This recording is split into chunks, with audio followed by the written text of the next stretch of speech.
people in and address those initial steps towards whatever is next for them in their swimming adventures. As these programs grow and as we identify new potential programs, I think what's just really, really important is the value of that collaboration and the value of the partnership, and ensuring that each member of that team feels as though they are part of that team. So my name is Emily Glossop, and I'm the Executive Director of Abilities Ottawa. And we are an organization that advocates, educates, and facilitates program in and around inclusive and parasport programming. We try our best to be aware of all of the organizations in our community who provide inclusive and parasport programming.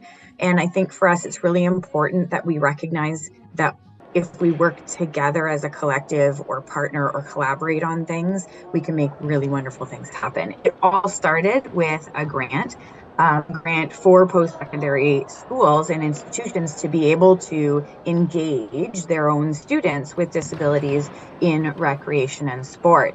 And now it's grown to not just their students, but also the community. And so this started with the Ontario Parasport Collective, support from TASC, Toronto Accessible Sport Council, support locally here from the Abilities Ottawa team.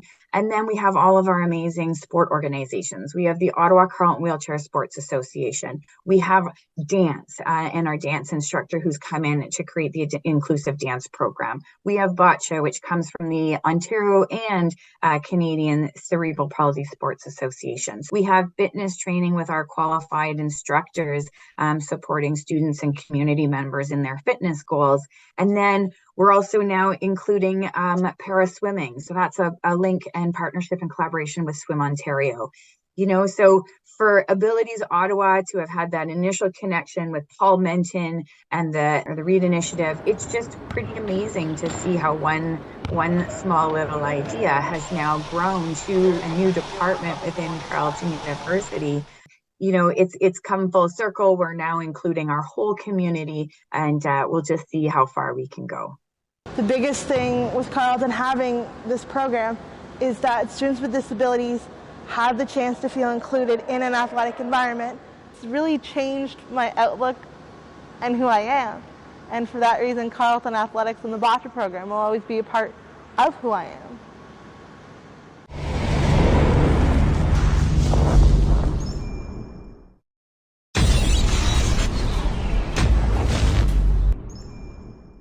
Hi, I'm Sydney Weaver. I am a fifth-year student at Carleton University, and I'm an adapted athlete in the sport of bocce. When I talk to people and they're like, how did you start in bocce? I'm always like, I started playing at Carleton.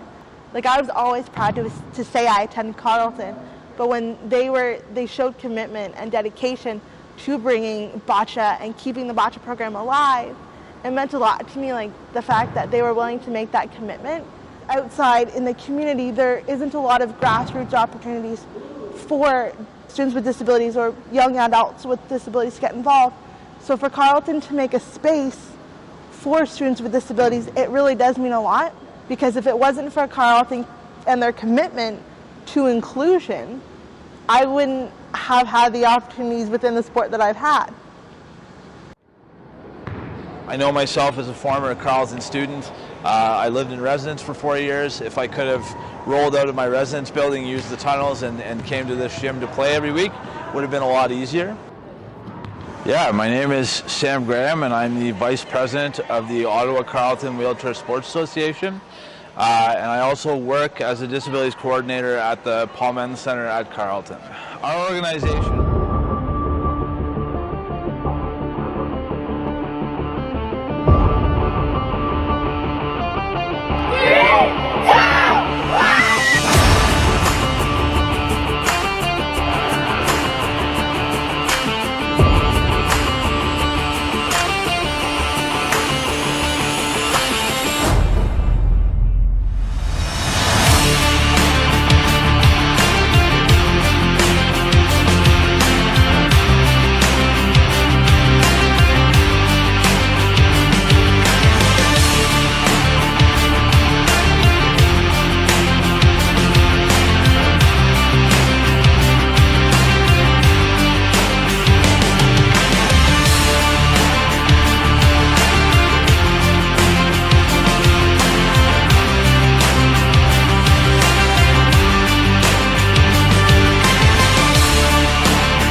As athletes, we know communication is important in and out of the game.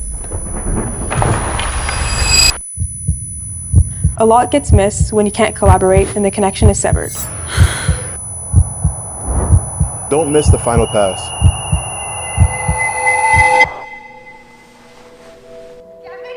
Communication is key for consent.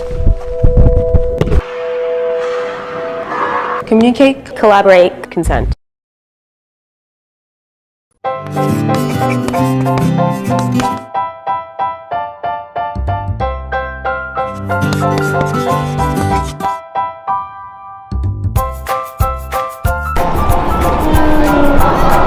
Pardon? It's a goat. What is goat? It is a blue jay? Good evening and welcome to Carleton Ravens women's hockey. The Ravens set host to the Bishop's Gators here at the Carleton Ice House. And the Ravens, I'm Zach Lattis here, joined with Justin Ball. And the Ravens are looking to rebound here after a heartbreaking double overtime loss last night. Justin, how do they set foot here with the keys to the game to win this? Yeah, so last night was definitely a pretty tough loss for the Ravens. They fought hard, and in double overtime, I think they just got tired out. So now Carleton is in the middle of the pack in the RSEQ right now, coming up against the second place Bishops. After back-to-back losses, they need a big win tonight. And for that win, I think they really need to play a defensive game.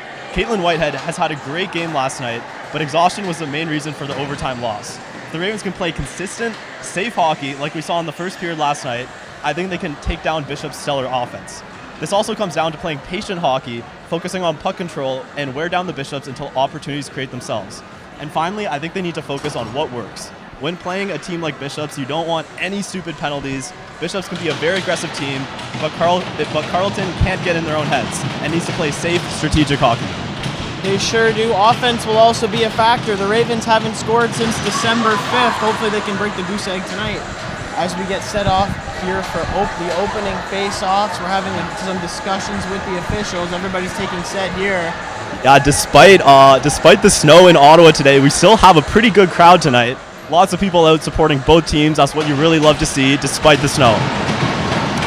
It's a snowy one, but we'll see here how the Ravens get set to win opening face-off here.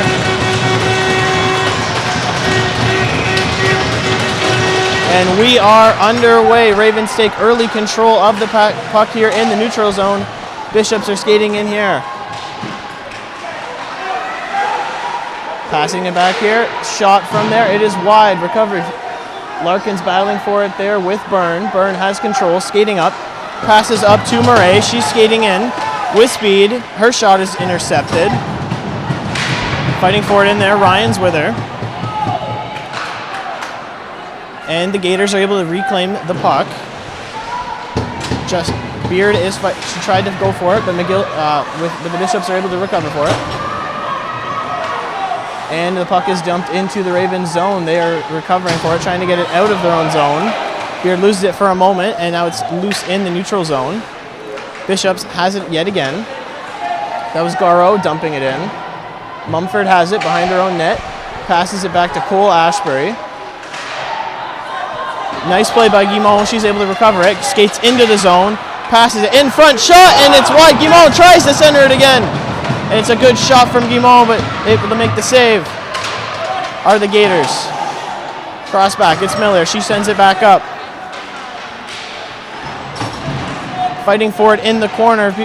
Skaters are jumping in. Shot from there, and they make the save. Early pressure from the Ravens, but the Gators make the save here early on. This was exactly what we were talking about earlier, Zach. I think exactly what the Ravens need to do is what they're doing right now, coming out right out the gate with that fast, immediate pressure. We saw that last night with a great first period, and I hope Ravens can keep that same energy and bring a great first, second, and third period. Shots blocked right there. It was Erica Gagnon in net for the Gators, and she's able to make the early save. Robinson Hart on the forecheck. Dumping it into the neutral zone. Ravens able to steal it back. Banking it off. It's Mahaffey coming in with speed. She's having the puck intercepted. Tries to center it. The puck is loose and it goes out of play right there. Wow, that was a pretty exciting first 2 minutes. What we saw a lot from the Ravens right there is nice controlled defense and offense. I think blending those two lines together in such a way is how they're going to come out on top this game. It's not going to be an easy battle for them, but I think it is definitely doable. Bishops has the puck. Coming in with speed, it's Santel. She sends it in. Krawchuk's there to intercept it. She pushes it into the corner. Hard pressure from Bishops. But it's Lopez able to get the puck out back. And Bishops will have to regroup.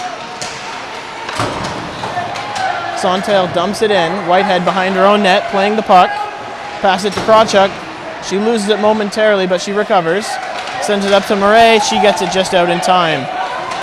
A little push. Krawchuk has it in. Skating, entering the zone. Her shot blocked by Gagnon. And the Gators regroup here. Battling in the boards. Cole Ashbury's waiting to receive the puck just behind the blue line. Ultimately, Bishops recovers the puck. They set it back. Intercepted by Byrne. She has it. Cole Ashbury takes it there in the neutral zone. Passes it up to Ryan. She's skating in. And her pass just misses right there. Shot doesn't go. Rimming back around the boards. Cole Ashbury has it. Sends it up to Ryan. Backhand. Intercepted again. Battling for it is the boards. Some Ravens waiting behind the blue line, waiting for it. Putting on pressure, but Bishops does have the puck here, skating into the neutral zone. And they rim it around the boards, but it doesn't go. Fontaine shoots it in, rims it back down behind the net. Miller has it. Pass up, misses her man, it goes all the way down the ice. And that will be the first icing of the game. Yeah, I think in Carleton Ravens games in the past, we have seen a lot of icing calls. I think that comes down to just avoiding that classic hockey strategy of dump and chase. And that's never a trap you really want to fall into, or really a habit you ever want to get into. I think Carleton really just needs to remember playing safe hockey with a safe strategic passing. Skating into the zone, centers the puck, blocked by the Ravens. Back on board, the shot, and Whitehead deflects it right there, go back to the other side. Pepe has it, backhand, her pass just misses, back out of the Ravens zone. The Gators have to recover in center ice. That pass is picked off by Miller, she shoots it down to Guimont. Makes a move, tries to get to the center, and a shot from Guimont, and it's blocked by the Bishops goaltender Gagnon. Whitehead has it behind her net, rims it back. Backhand play by Goodall, she loses it to Miller. Mahaffey sends it into the neutral zone, and Bishops is able to recover. Here's Goodall, she tries to make a move, backhand, and it's behind the net. Larkin's fighting for it with Goodall. Ultimately recovered there by Mahaffey. She tries sending it to Beck, but Beck loses it, and the puck just goes out, and we have an offside. Yeah, so Caitlin Whitehead of the Carleton Ravens, she's been definitely a star player for the team this year with a 9.29 save percentage and 394 saves. We saw last night in the game against McGill, she was definitely a huge driving factor in keeping the Ravens alive, and hopefully she can bring that same energy tonight. She sure was excellent trying to keep her team, and she just got beat by 1 goal in double overtime. We'll see how she responds tonight. Yeah, it's definitely tough playing the goalie, especially in a hockey game, because unlike other players, you're constantly in net, and hopefully she does not get too exhausted tonight. Well, some pressure against the Ravens in the offensive zone, but they're able to recover it. Santel steals the puck. She has a chance. Backhand play, centers it. And Byrne was able to recover it there and push it to the outside. Murray's with her. She rims it around. Her pass is picked off. Bishop's able to keep it in. Centering shot. Blocked by Ryan. She skates it down. But nice between the legs move by Ryan, but she's not able to go. And Santel rims it back in for Bishops. Lopez backhand play is able to work. Here's Berta. She's skating in. Makes a move to center. Shot from Lopez. And it is saved by Gagnon. Wow. Excellent chance from the Ravens. What a beautiful play right there, Zach. That is some textbook hockey from both teams, from the pass to the shot to the save. That is the kind of hockey and the kind of energy we want to be seeing all night for a great game. It was a terrific response. They were hemmed in their own zone and they had nice transition play. We'll see how they have an offensive face-off here. Bumbling puck. They're able to recover it, fighting for it in the corners. Mumford, she's able to retrieve it. Shot from Cole Ashbury, and it is blocked.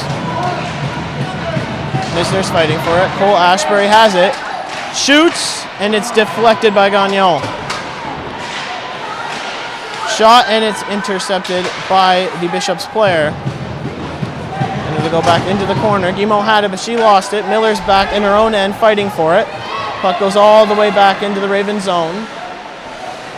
Pass all the way up. It was Cerniak. She puts it in. Guimont's there. Makes a move to the center. Tries it, and it just won't go. Response from the Gators, but their pass is intercepted. Cerniak has it to McDonald. Turnover. Bishops puts it in, but they have no chance there. Guimont has it behind the back for McDonald. Sends it out of play.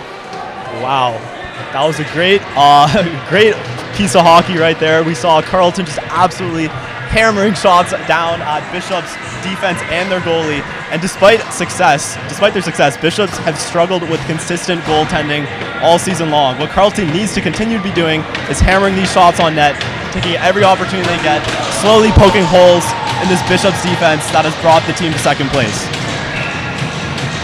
So we get set for a defensive face-off for the Ravens. Guimont has it, and she loses it. Bishops with pressure. It's Theoret. Her pass. The shot, and it's deflected by the Ravens. Bishops recover. Theoret has space. Sets up Santel. Her shot. Cross. And it's deflected by the Ravens. The Gators are putting on pressure here. Puck squirts back out. Bishop's able to recover it. Santel has space. Her shot. She passes it. And it's a miss. Back up Theoret. Shoots it. Deflected. Bouncing puck. And Whitehead's able to settle it down and make the save. Bishop's putting on pressure. Santel makes a move and it won't go. There's Larkin and she just gets the puck out. Yeah, in a power play situation like that, that puck is like a hot potato, and the last place you want it is in your end. Carleton did a great job clearing that and fending off Bishop's top power play. It's not over yet, though.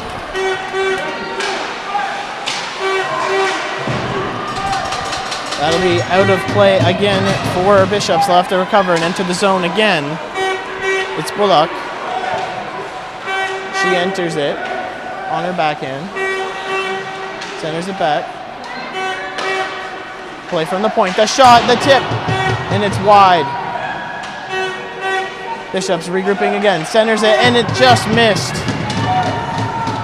Gairo was there to try to bury it in, but she just wasn't able to. And Ryan fires the puck all the way down. Just 15 seconds to go on the penalty.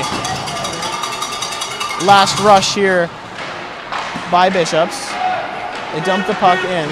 Krawchuk's there, back on the backhand. Cerniak has it. And she dumps it in, and the penalty will end by the Ravens. So successful penalty kill for the first penalty for the Ravens. That was a phenomenal penalty kill right there. Bishops has a leading 30.4 power play percentage in the league right now, and Carleton did a great job fending that off, making it look easy. So the puck is dumped into Bishop's end. Misner's there putting on pressure for Carleton. Puck comes loose and not able to control it is Miller. She just dumps the puck back in. Ravens will have to regroup. Johnson had it behind her own net. And Bishops dumps it in, and that will be called for an icing. Yeah, like we said earlier, Carleton does not want to get into or neither team wants to get into the habit of all these icing calls. It's a really easy habit to get into, but that's how you avoid it, is by playing smart hockey with smart passes. You don't want to be playing dump and chase, especially in a game like this. We'll see how they respond. It's Mahaffey taking the faceoff for the Ravens in the offensive zone. She's joined out there with Miller and McDonald on the back end, with Beck and Robinson as well. Quick change here by the Gators. Faceoff is won by Bishops, but still battling for it are the Ravens. Ultimately controlled by Pepe. Pass sent across the boards and dumped in. McDonald's able to recover it. Ravens, that's Miller. She sends it out, but her pass is tipped off. And that's Beck. She's just trying to make a move, and she's not able to. A little bit running out of breath there. That puck sent high back to the Ravens zone. Mumford makes the simple pass to Miller. She skates behind her net. Cross ice pass to Robinson. And there's Lopez with a chance and not able to get the shot off in time. That was a great play by Carleton right there. Easy puck control, moving it from the defensive line to the offensive line. That is the kind of transition you want to see in between teammates. Lopez sent it to Misner, but her pass is intercepted. Berta had it. There's Lopez. She dumps the puck in. And that gives the Ravens a chance to change here. Bishops coming in with speed. Santel has it. Skating in with a chance. A shot right in front of the net, but it won't go. Santel settles it down. They're fighting for it in the corners. Broadchuck's there. Puck comes back. Belgel Dubé was there fighting for it. And ultimately, Ryan comes up with the puck. And there's a chance, and she's taken down. And the official has his hand up. It looks like another penalty against the Ravens.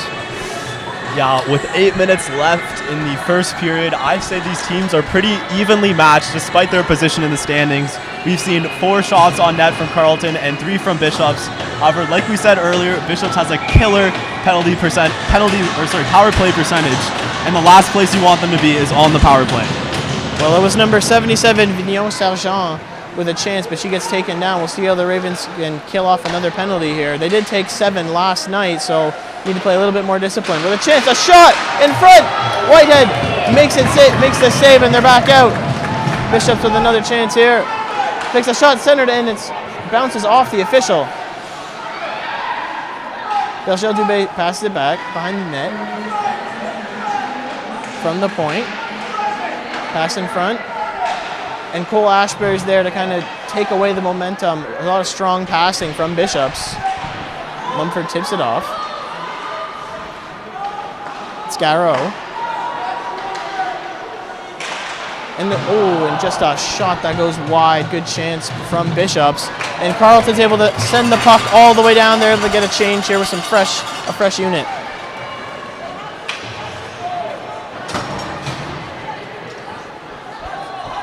So Bishops sets up their play here, just killing time. 1 minute to go here left in the power play.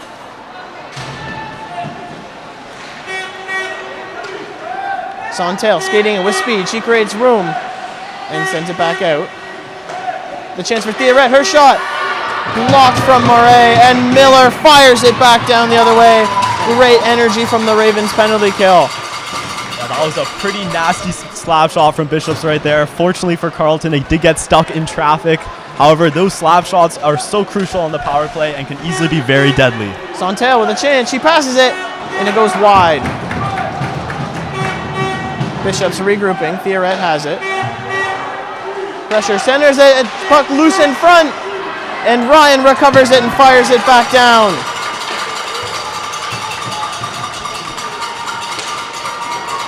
Puck jumps back in, and just from too much distance, it'll be an icing call against Bishops. Oh, that was a pretty pretty heavy power play right there, but Caitlin Whitehead in net, she definitely kept her cool there with save after save. That is not easy to do, but she did it without even breaking a sweat and making it look easy. She is an excellent goaltender, has performed very well since coming over from the NCAA. How important is she to the Ravens to winning tonight? I think she is very important, and I think not only her presence, but the energy she brings to the game.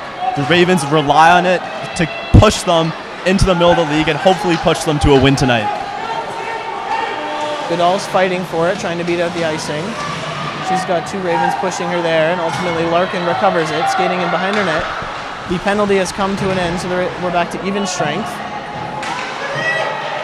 Robinson was there for the Ravens trying to take the puck out, but ultimately Bishops recovers it.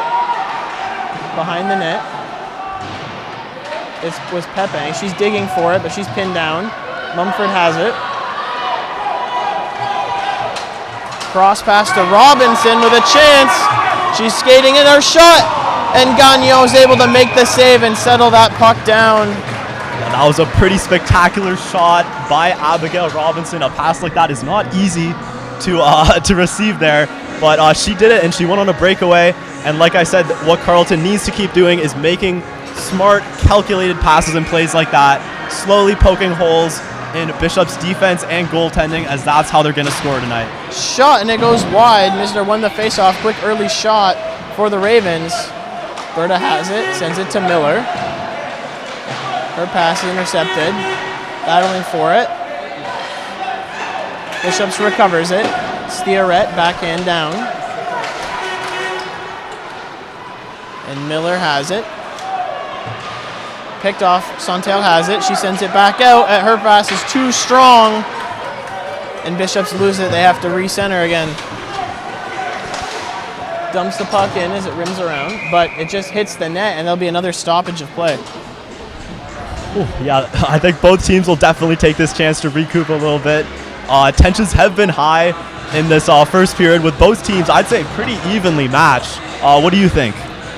Especially for the Ravens, that considering how much higher in the standings Bishops is, they've performed really well so far, not being down yet, as we have 5 minutes to go in the period. This isn't the first time we've seen energy like this from Carleton in the first period. Like we said yesterday, they definitely brought it for the first period against the Miguel Martlets, and it was a hard fight, but I think they just ended up getting exhausted. So I think what they need to do for tonight's game is to take that energy from the first, and it's what they say, it is a marathon, not a sprint, and if they continue that energy pushing forward, hopefully they can make some magic happen. Well, that puck is loose. Larkin just dumps it in. Ravens go for a change. Bishops, cross ice pass. Fontaine has it. Her pass is picked off by Cerniak. She's skating in.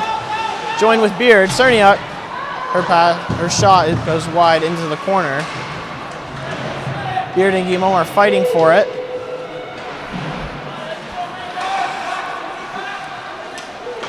Guimont fires it in front to center it, but Garreau picks it off. There's Beard forechecking hard in the Bishop zone.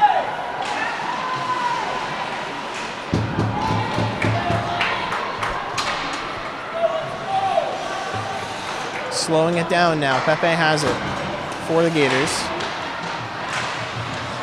Fires it in. Chance for Garreau. Slows it down. Pass two. And the shot goes wide. Excellent chance for the Gators. Maffey has it. Gives it to Robinson. Robinson with a chance. Her pass tries to center. It won't go. Puck is loose. And it will not go. A couple Ravens down here on the ice.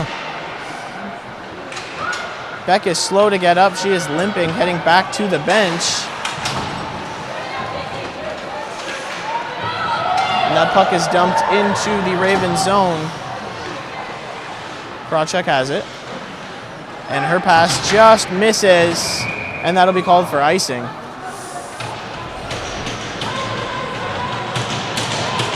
This has been a pretty exciting first period with lots of scoring opportunities. I'm not sure if you can hear that, but the fans are pretty excited. It's pretty much a full house despite the winter storm.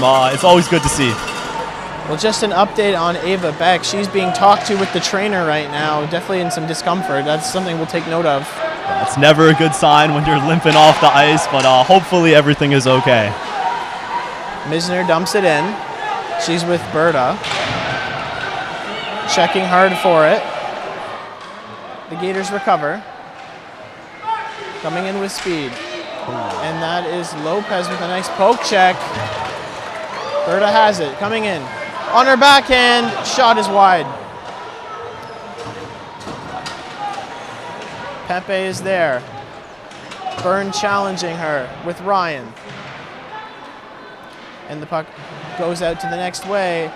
And the Gators send the puck all the way down the ice, and that'll be another icing call.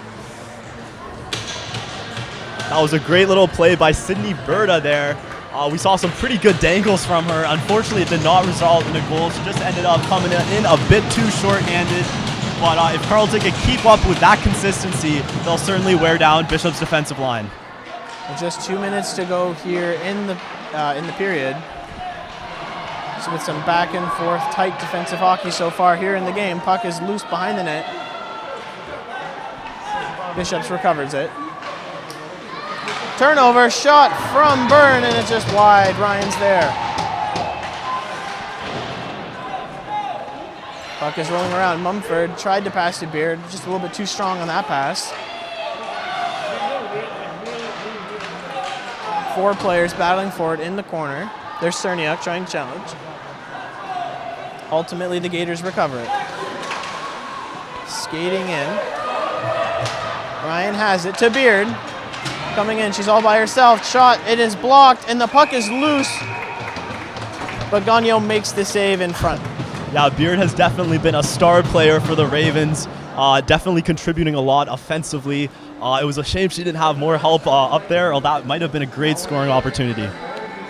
Ravens now have 6 shots in the game. They have played well offensively and had a few scoring chances. It's always good when you see a team like the Ravens keep up with a team like Bishops. Like we keep saying, though, hopefully they can continue carrying this energy into the rest of the game. Puck is loose for McDonald. She sends it backhanded down in. Dumont rings it around. Ultimately, Bishops do recover it.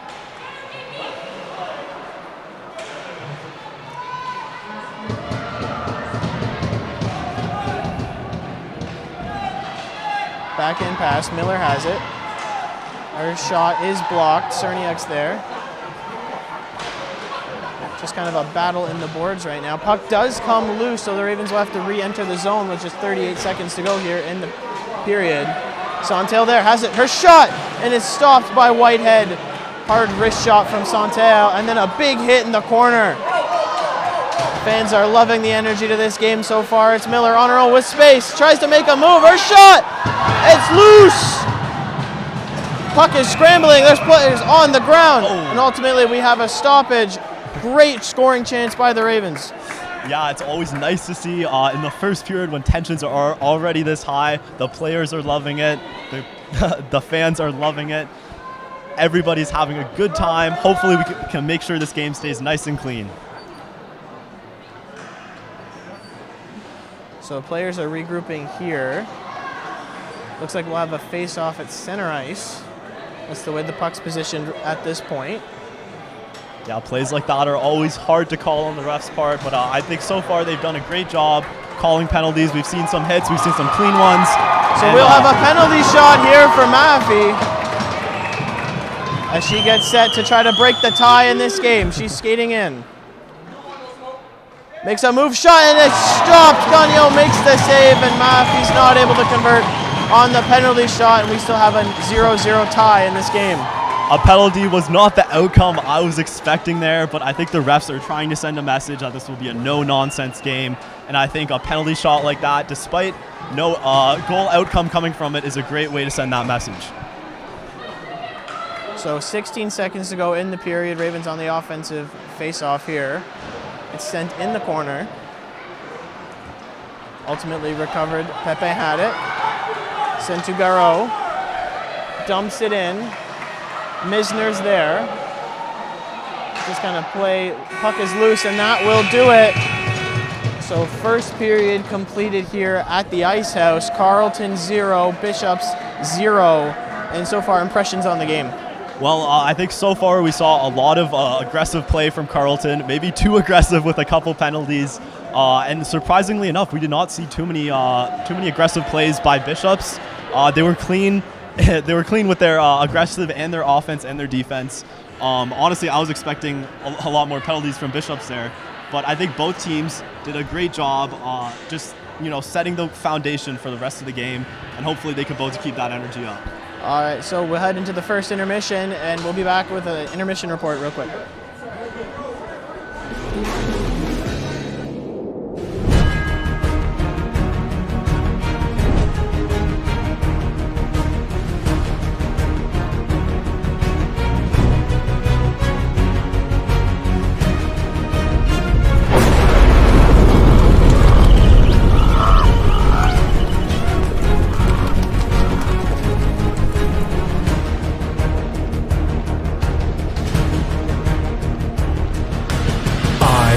Raven.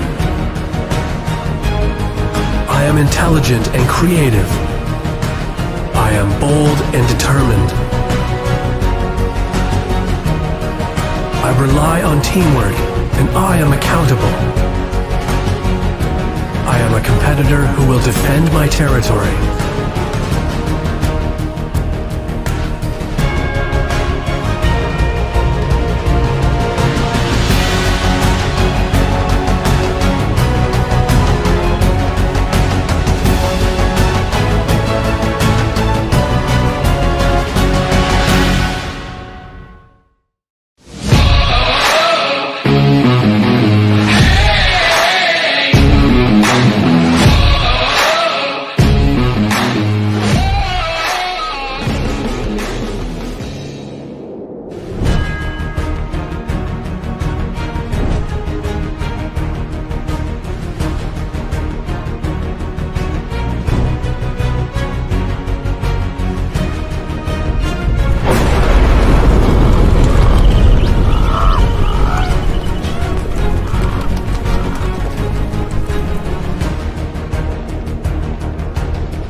Raven.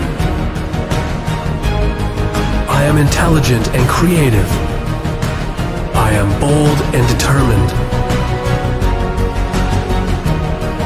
I rely on teamwork, and I am accountable. I am a competitor who will defend my territory.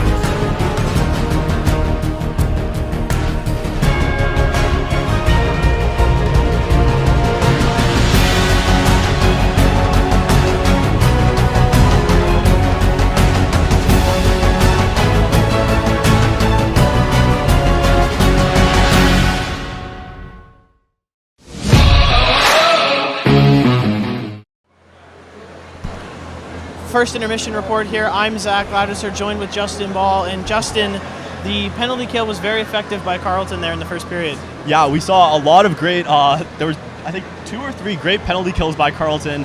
So far after last game too, they had 7 penalty kills. So, and we know from last game and also just Bishops in general, they have a great power play percentage, one of the tops in the league with I believe 30 point something, which is very impressive, and Carleton has done a great job shutting down previous games among these two teams that we can look for heading into the next 2 periods. Well, the last time these two teams faced off against each other, the score, Ravens suffered a 0-4 loss. However, the time before that, at the beginning of the season, Carleton surprisingly came in with a 5-1 win. So I think what Carleton needs to do is they need to remember what it feels like to win. They need to come in with that pressure, they've got to be hungry, and they want the second period. Programming for individuals with impairments. With it being tied to a university, I think it's so many opportunities that are there. There is, first of all, there's the passionate people behind it that are recognizing that this is something important to do for the student body, but also for the community, and how it is a gap currently in the system. And we like to think of universities as being forward thinking and leaders, and I think in this realm, Carleton definitely is. And I think it also shows that Carleton is taking steps to provide opportunities for their students that aren't available at other universities. They're recognizing that 15 to 20% of their population has some form of impairment, and they need to be able to provide programming for them across the university, but also within the recreation realm. And so I'm really excited to see how this program will grow and how we can bring people in and address those initial steps towards whatever is next for them in their swimming adventures.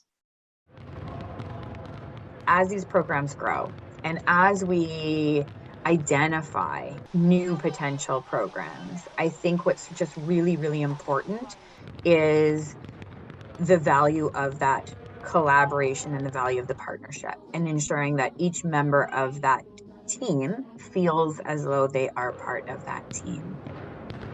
So my name is Emily Glossop, and I'm the Executive Director of Abilities Ottawa. And we are an organization that advocates, educates, and facilitates program in and around inclusive and parasport programming. We try our best to be aware of all of the organizations in our community who provide inclusive and parasport programming.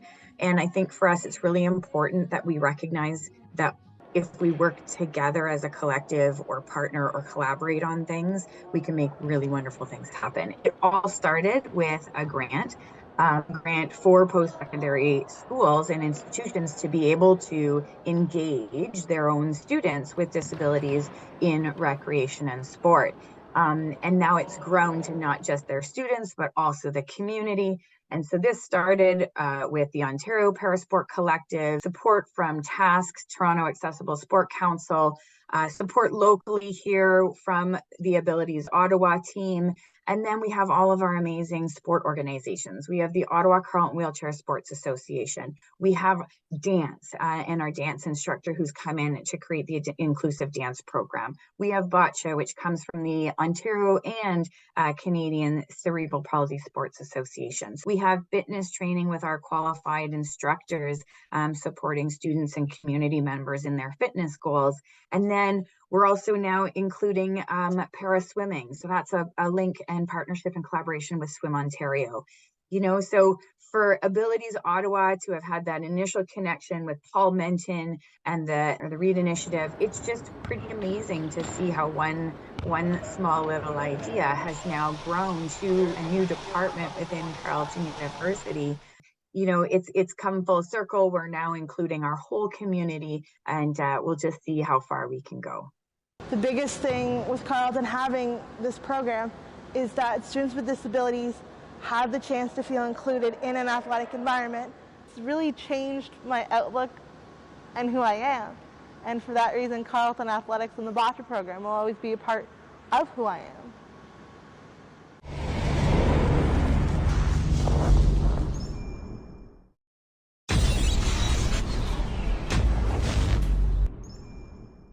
Hi, I'm Sydney Weaver. I am a fifth-year student at Carleton University, and I'm an adaptive athlete in the sport of boccia. When I talk to people and they're like, how did you start in boccia? I'm always like, I started playing at Carleton. Like, I was always proud to say I attended Carleton, but when they showed commitment and dedication to bringing boccia and keeping the boccia program alive, it meant a lot to me, like the fact that they were willing to make that commitment. Outside in the community, there isn't a lot of grassroots opportunities for students with disabilities or young adults with disabilities to get involved. So for Carleton to make a space for students with disabilities, it really does mean a lot, because if it wasn't for Carleton and their commitment to inclusion, I wouldn't have had the opportunities within the sport that I've had. I know myself as a former Carleton student. I lived in residence for 4 years. If I could have rolled out of my residence building, used the tunnels, and came to this gym to play every week, would have been a lot easier. Yeah, my name is Sam Graham, and I'm the Vice President of the Ottawa Carleton Wheelchair Sports Association. And I also work as a disabilities coordinator at the Paul Menton Center at Carleton.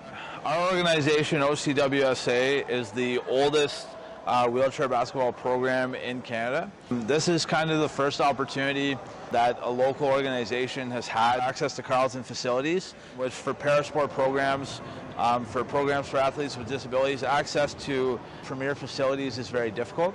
We feel very fortunate to have access to this space. It makes it very easy for students to come and join in, and I think we've done a good job merging the facility space that Carleton has offered with us to helping them get their Junior Ravens program off the ground. So it's been a nice partnership.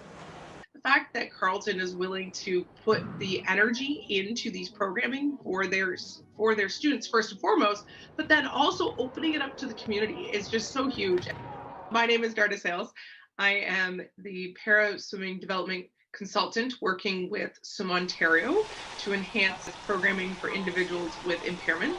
With it being tied to a university, I think it's so many opportunities that are there. There is, first of all, there's the passionate people behind it that are recognizing that this is something important to do for the student body, but also for the community, and how it is a gap currently in the system. And we like to think of universities as being forward thinking and leaders. And I think in this realm, Carleton definitely is. And I think it also shows that Carleton is taking steps to provide opportunities for their students that aren't available at other universities. They're recognizing that 15 to 20% of their population has some form of impairment, and they need to be able to provide programming for them across the university, but also within the recreation realm. And so I'm really excited to see how this program will grow and how we can bring people in and address those initial steps towards whatever is next for them in their swimming adventures. As these programs grow and as we identify new potential programs, I think what's just really, really important is the value of that collaboration and the value of the partnership, and ensuring that each member of that team feels as though they are part of that team. So my name is Emily Glossop, and I'm the Executive Director of Abilities Ottawa. And we are an organization that advocates, educates, and facilitates program in and around inclusive and parasport programming. We try our best to be aware of all of the organizations in our community who provide inclusive and parasport programming. And I think for us, it's really important that we recognize that if we work together as a collective or partner or collaborate on things, we can make really wonderful things happen. It all started with a grant for post-secondary schools and institutions to be able to engage their own students with disabilities in recreation and sport. And now it's grown to not just their students, but also the community. And so this started with the Ontario Parasport Collective, support from TASC, Toronto Accessible Sport Council, support locally here from the Abilities Ottawa team. And then we have all of our amazing sport organizations. We have the Ottawa Carleton Wheelchair Sports Association. We have dance and our dance instructor who's come in to create the inclusive dance program. We have bocce, which comes from the Ontario and Canadian Cerebral Palsy Sports Associations. We have fitness training with our qualified instructors supporting students and community members in their fitness goals. And then we're also now including para swimming. So that's a link and partnership and collaboration with Swim Ontario. You know, so for Abilities Ottawa to have had that initial connection with Paul Menton and the READ initiative, it's just pretty amazing to see how one small little idea has now grown to a new department within Carleton University. You know, it's come full circle. We're now including our whole community, and we'll just see how far we can go. The biggest thing with Carleton having this program is that... Welcome back to Carleton Ravens women's hockey here in the Ice House as we get set for the second period here. Justin, what do they have to do here in the second period to find success? Well, Zach, as we were talking outside, I think what they really need to focus on is bringing that energy, that they keeping that foundation that they built in the first period there. I think they did a great job holding off the Bishops, but I know the second they slip, that's when the Bishops are going to take advantage of that, and that's when the game is out of their favor. Byrne wins the faceoff for the Ravens.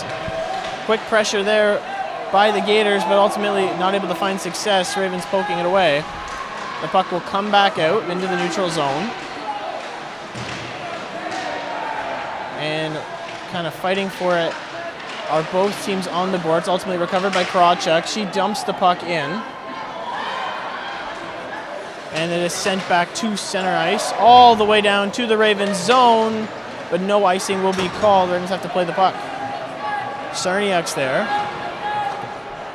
Banks it off for Guimont. She's not able to recover it. Gators fighting for it there. Ultimately, Cerniak has it, sends it to Beard. Coming in off the board, and she tries to center it, but it is blocked. Santel has it. Backhand dumps it into the center ice. And Mumford grabs it up and dumps it back in. Cerniak fighting for it. Recovered by Mumford, waits for them to cut out. Onside, dumps the puck back in. Johnson has it. Sends it back to Rousseau. And Robinson, hard forecheck, she centers it. Nobody's there. Here comes the Gators with speed, coming in, dumps it in. Big hit there, and no call. They definitely tell the crowd felt that one. Gators trying to have a response here, fighting for it in the corner.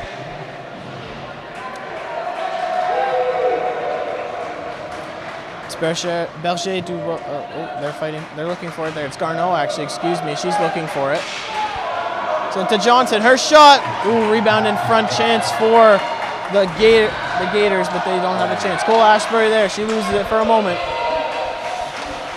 And they are able to dump the puck back in, but here come the Gators, they're recovering. Pepe is looking to gut on, she has to head back. The shot, and the glove stopped by Whitehead. That is yet another amazing stop by Caitlin Whitehead. Like we said earlier, I think she has definitely been the driving force between Carleton keeping their head above the water, not only with her saves, but like we said earlier, just the energy she brings to the game. You know, it's not over till it's over, and I think Caitlin does a great job making sure the whole team knows that. Well, we thought we had a face-off won by Carleton, but officials stops it, so we'll go back again. Goodall's taking it for the Gators, and Ryan's taking it for the Ravens, but she heads back out. So it's Murray, and Ravens able to recover it. Murray sends it back. Byrne fires it. Oh, with a chance for Ryan, and she almost had a breakaway opportunity, but it's picked off by the Gators. Ooh, Ryan tried it. Goodall dumps it in. Miller's there. Sent up for Ryan, just a little bit too much for her to handle. Chance there, makes a move. Centers the puck, and it's a poke check from Whitehead as the net comes loose, and wow. Whitehead makes the stop. Like usual, like always, she's making it look easy. And so far in the second period, what we've seen a lot from both teams is a lot for what we saw in the first, which is like this like deadlocked between possession. Both teams are hungry for it. Both teams want that dominating edge, but they're not going to give up that easily. And I think this kind of contention for who's going to dominate the game is what makes for such a great game of hockey. Garneau wins it for her team, but it comes loose. Berta has it. Puck's on the boards. Berta's trying to put it in. Larkin's open. Oh, with a chance, but it's just too strong of a pass by Berta. Only Justine Larkin could have found at least a bit of a stick on it. That would have been a great, amazing opportunity. Puck is loose in the corner. Fiorette with some space. Fires it in. Puck is loose, and she scores! That'll put the Bishops Gators up, and it looks like it's a deflection from Santerre. 1-0 Bishops. Yeah, there's a lot of Bishops fans in the stands tonight, along with a lot of Carleton. We're hearing some booing, we're hearing some cheers. Although that was a pretty nice goal, one thing Carleton can't do right now is let that get in their heads. They need to keep playing this controlled, strategic hockey they've been playing for the rest of the game, and hopefully just keep that energy going. Gabrielle Santel with another goal on the season for her. She's done an excellent job so far putting up points. So we'll see how Carleton responds with the now early lead in the second period for Bishops. Shot and saved by Whitehead. And she gives a push to Pepe as she was down. Not sure what that was about from Whitehead. Yeah, refs are deliberating. I think she might be a little frustrated with that pass goal. You know, it's never good when you're playing such a good game as a goalkeeper and you let that one in. She should not let it discourage her, though. I think she's still been phenomenal this whole game. And it looks like the refs aren't calling anything there, and the games keep going. Well, we'll see how the Ravens respond after some frustration from their goaltender. Puck goes all the way around. Cole Ashbury's fighting for it. And the puck sent back behind the net. Bounced off. Puck comes out of the Ravens zone. The Gators have to regroup. Watson falls down. And that'll be another penalty against the Ravens. So after scoring a goal to take the lead, Bishops now heads to a power play. Yeah, like we said earlier, the last thing Carleton wants is making stupid penalties like that. Bishops has a 30.4 power play percentage. And although Carleton has done a great job killing penalties in this game and their past game, that doesn't mean they can still afford to be put in these situations. Pepe tanks the face-off for Bishops. One by the Gators. Santel has it. Takes it back. Fortet. Santel sets it up. Sets it back to Santel. Thierret with a shot! And it just there! And it just goes wide. The deflection did not go in. Whitehead makes the save. Bishop setting up again. Thierret fakes the shot to Santel. Her shot deflected in front. Santel has it. Her shot, she sends it across, and the deflection was just too strong. Another whistle. Yeah, I think these refs can sense the game getting a little high tension. They want to make sure everything is good and in order. They don't want any more major penalties. They don't want any more pushing from Whitehead like we saw earlier. I think they're just trying their best to keep the bearings on this one. Pepe and Beard with the face-off. And it's sent behind the boards. Skating around. The shot, blocked in front by Murray. Santel recovers. A little give and go with Thierret. And the shot, loose puck. Santel shoots and she scores! Her second goal of the game. Wow. After a scoreless first period, that is 2 goals scored by Bishops in the first 5 minutes of the second. What do you think's going on here with Carleton? Well, they just, again, you mentioned taking a penalty that cost them, but they're just losing that defensive structure from what it looks like. Just making not really the smart plays that we saw them make in the first period, losing a bit of that energy, and they're being deflated right now. Yeah, in the first period, we really saw Carleton building this strategic, controlled structure, and now it's all crumbling apart. Well, so far here, 5 minutes into the second period, it's everything Gators. Maffey sends it to Miller. Banks it down, trying to set up Robinson. They're fighting for it. Robinson sends it behind the board, but picked off by the Gators player. She sends it down. McDonald's there to take the puck back. She sends it to Miller. Fired back down, trying to set up Maffey, but that puck is deflected into the Ravens bench. I think tensions sure are high, especially on the Ravens bench. I think everybody's scratching their heads, trying to figure out how they can come back and still continue to try and dominate this period. Bishops has sent a pretty clear message out with 2 goals in the second period, but that doesn't mean it's over for Carleton. That puck is fired down by Larkin. Ravens look to dump and chase, but controlled by the Gators. Trying to get it up, picked off. Misner had a chance. Picked off again, Lopez. Some offensive pressure here by the Ravens, but ultimately it's the Gators who are able to send it down. Pepe had a chance. Larkin's hanging back with her. Banks it off again. It was Berta firing it down, but she was just a little bit too far back. It'll be an icing call against the Ravens. I think both teams, especially Carleton, though, are going to take calls like this to really regroup, come back to their roots, come back together, and make sure they don't let whatever happened in those first 2 goals happen again. So Amos will take the face-off for the Gators. And it was Misner taking it for the Ravens. A hand up from the official early here after the face-off. And it'll be a penalty against the Gators, so the Ravens will head to a power play. Now, Carleton only has an 8.8% power play. However, they should not be written off on the power play, as every power play is still a great opportunity for them to score or at least get some of their edge back, some of their motivation back, some of that energy back that they need if they want to get back in this game. How important would it be for the Ravens to score here after going down 2-0?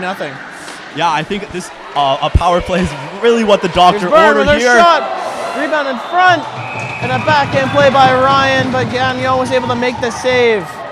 And this is how you do a power play, is you want to just keep hammering these shots on goal. You know, wear down the goalie, wear down the defense, keep that puck on the opposition's end. That's exactly what they need if they want to score here. Byrne takes the face off for Carleton, loses it. Garreau has it.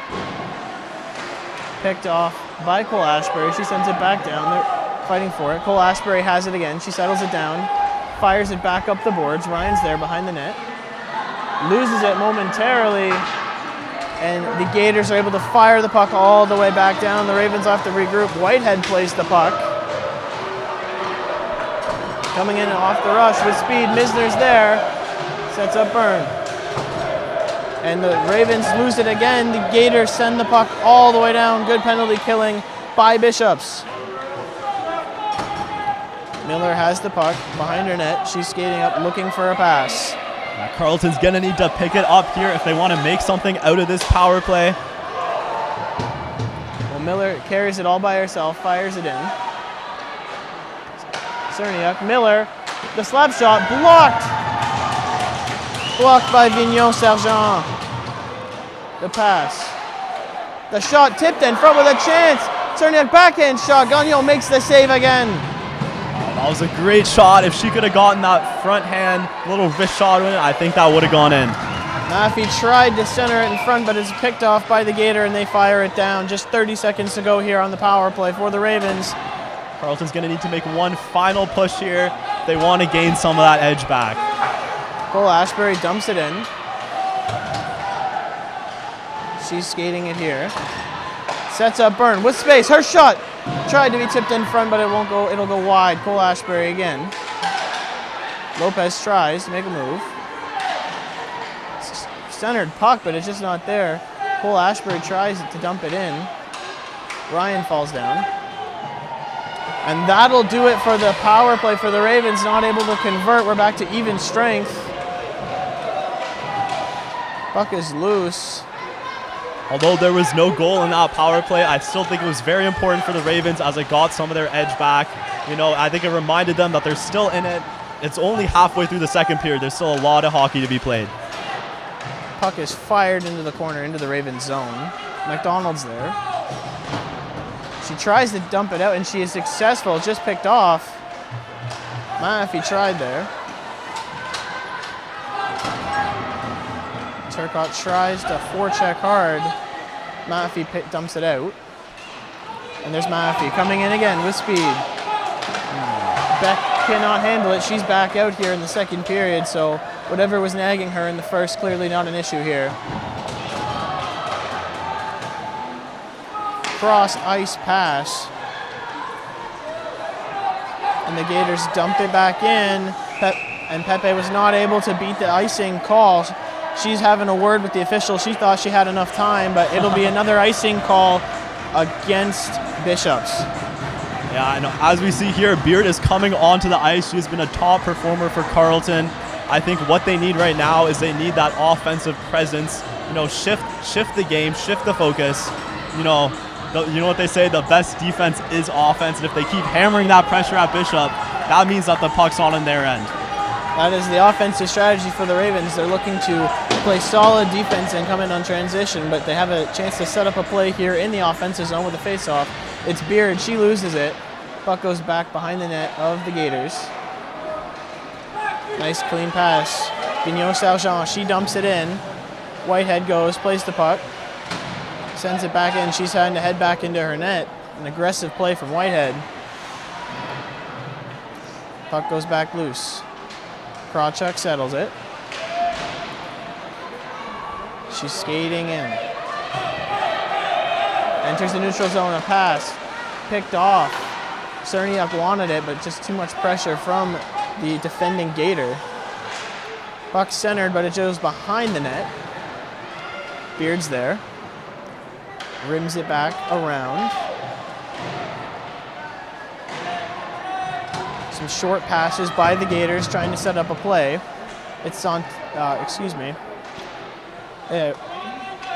so set up play again. Theoret pass it. The shot, and it was blocked by the Gator. She gets hit up high,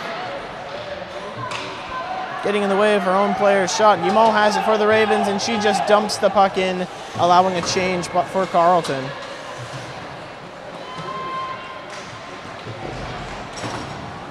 Picked off. Oh, blow a tire there. Cole Ashbury had a chance to take it off, but she missed it. And it's Byrne. She fires it down. Looking to dump and chase are the Ravens. And they are able to recover. It's Byrne. There's Mumford. She has a chance. Shot, and it is blocked by the Gators. Mumford again fires it in. Chance, and Gagnon settles the puck down. About halfway through the second period, I think this has been a great period for the Bishops. Not so great period for the Carleton Ravens. I think what they need to do is they kind of need to remember what was that energy they were bringing in that first period. How do they find that again? How they come back? How hungry are they for this win tonight? Lopez with a chance in front, and Gagnon is able to make the save again. Lopez with a chance to score. So you mentioned how hungry are they. We'll see what their appetite is for a win after losing last night in double overtime. Misner with the face-off. She loses it. Berta's there trying to intercept that pass, but it doesn't go. Turcotte skating down. Whitehead playing the puck, and she rims it back around.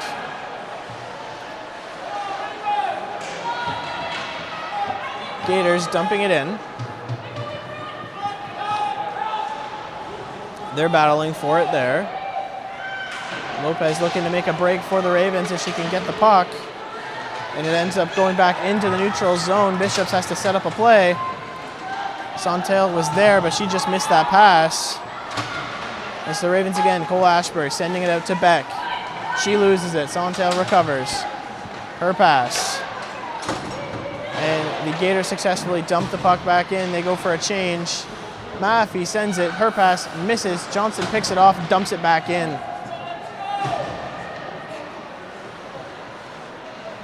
It was Mumford. Her pass a little bit too strong. Tipped off the stick of Beck. But Robinson's able to beat out the icing call. And Beck is there fighting for it. Maffey joining in. Puck's loose. Robinson tries to shoot, but she falls down. And the Gators dump the puck back out. So Ravens will have to regroup. And that was another great scoring opportunity by Abigail Robertson. Seems like she's having some trouble tonight just getting to that finishing point. Hard on the forecheck is Ryan. She's trying to set up a play in front, and it just misses off the skate of Byrne. Miller sends a bouncing puck to Byrne's way. Ryan with a backhanded move. She's skating in with speed. Her shot, and it's blocked by Gagnon.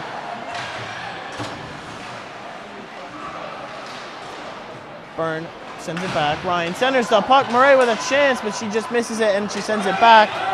Krawchuk's not able to recover that puck, and she has to go all the way back to her zone.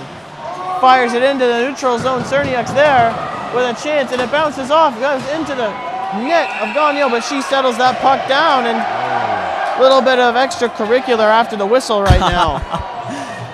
Yeah, like we said, tensions are heating up.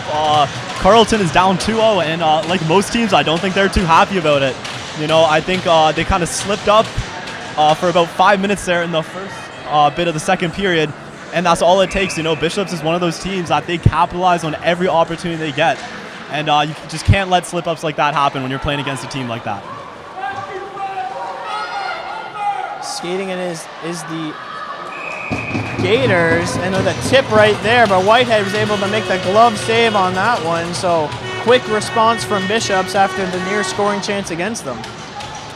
Yeah, like we said, Bishops is just one of those teams that they're always go, go, go, and if Carleton, if Carleton falls asleep, if Carleton, zones out for at least 1 or 2 minutes, Bishops is going to use that to their advantage, and they're going to punish them for it.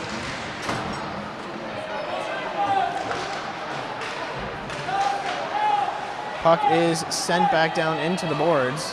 Goodall was there, but she missed it. Ravens digging for it. It's Byrne. She sends the puck out, so Ravens have a chance, and it's picked off by the Gators. Dump there, Gagnon has it. She settles it down for her player. Puck is sent in, and it's tipped into the Ravens zone. Cole Ashbury has it. She sends it back for Ryan. Ryan with a chance. Her shot blocked by Gagnon, and the puck was loose in front. Yeah, we have seen a lot of great passing from Carleton tonight. I think that's one area they've definitely excelled in. And passes like that to Mira Ryan, that's exactly how they're going to get this goal. And hopefully not give Gagnon a shutout tonight. Here's Santel looking for her third of the game. And she is stopped as she falls down to the ice. Sent to Rousseau. Sent back. Shot. Blocked by Lopez. Puck is loose in front again, but it goes behind the Ravens net into the corner. Ravens are battling for it with a chance in front. Puck is loose in front. Shot, and Whitehead's able to make the save, keeping it to the outside. Rousseau has it with space. Sends it back. Back to Rousseau. The shot rifled in, but it's blocked in front of the net, not able to get through all the bodies in front. Rousseau has it yet again. She sends it back. Back to Rousseau. Banks it off. Santel heads back off to the bench, so she's not going to be getting her third this shift. With a move. Puck is loose in front. And Ravens able to recover it. It's Lopez. She tries to clear it, but it won't go. Shot again.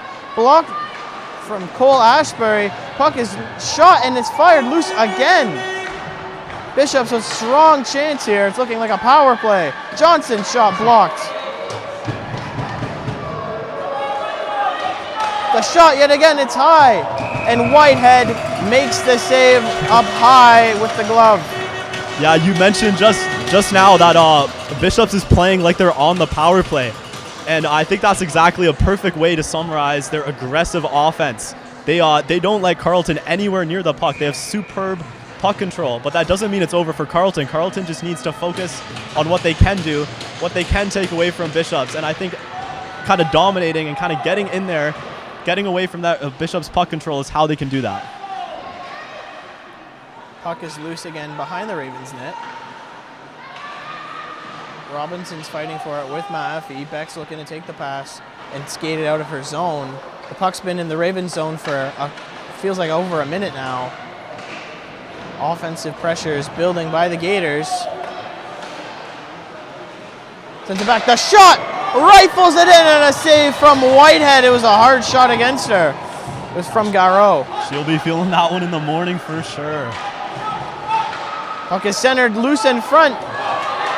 And Beck's able to recover it. She's skating it in, makes a move with a chance. Shot! And it just is saved by Gagnon. Not enough on it right there from Beck. Puck is centered again from Garreau. Sends it back. Nice backhand pass. Sends it to Santel. Enters the zone. Makes the pass. Nobody there. Cerniak has it, and there's Beard. Going in with Guimont, and she loses the puck momentarily. Cerniak has it. Centers the puck. Nobody's able to reach it. Larkin has it. Behind the net for Beard. Into the corner. Sends it back to Cerniak. She's not able to settle it down. And Santel recovers it for her team. Vigneault-Sergent skating to the front of the net with a chance. Santel with a shot, and it's just high and wide. Looking for the hat trick with Santel. Shot is blocked. Larkin's able to settle it down now. Rims it around the board, still in the Ravens zone. Larkin ultimately has it. 2-on-1 opportunity with Guimont. Shot stopped by Gagnon. Murray there. Both Ravens heading to the bench. They missed that.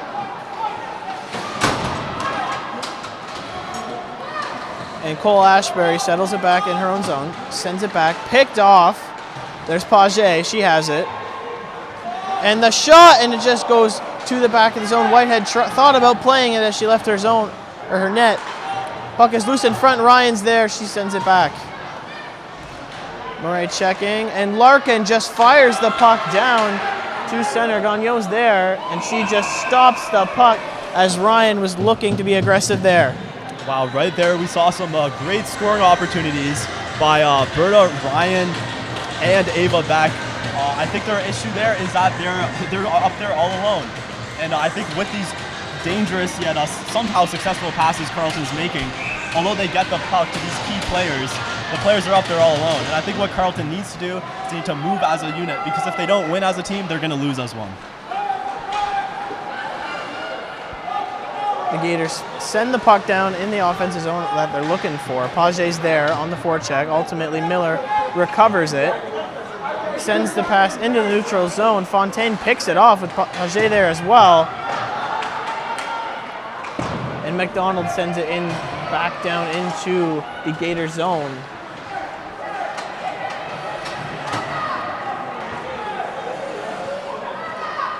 Gators have it. They're settling it in, making a move in the neutral zone. Fontaine, all by herself, skating it in. Tried to center it, but it was picked off by McDonald.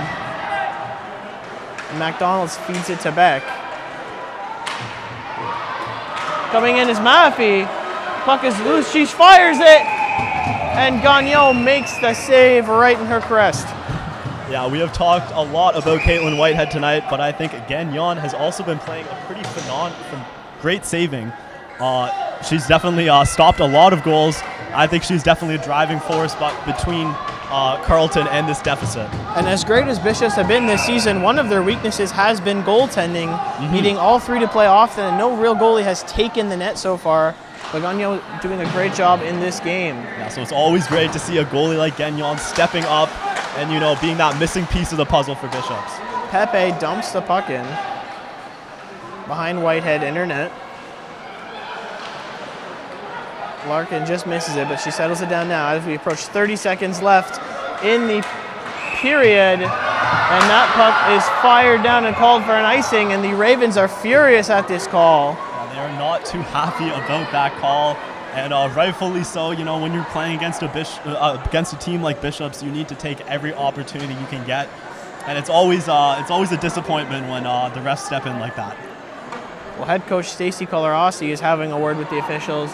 Jenna Murray is also having her own conversation, looking for an explanation. They were having their word in, but ultimately it won't amount to anything. We'll have a face-off here. And actually the face-off will be in center ice, so maybe it was worth having an argument. Byrne loses it to Garreau. Deflected off for Vigneault-Sargent. With 20 seconds left in the second period here, Carleton needs to make something of it. Do whatever they can. Santel just out of reach for her. Here's Ryan. Trying to create something here with as time ticks down here in the period. And that will do it here for period number 2 in the Ice House.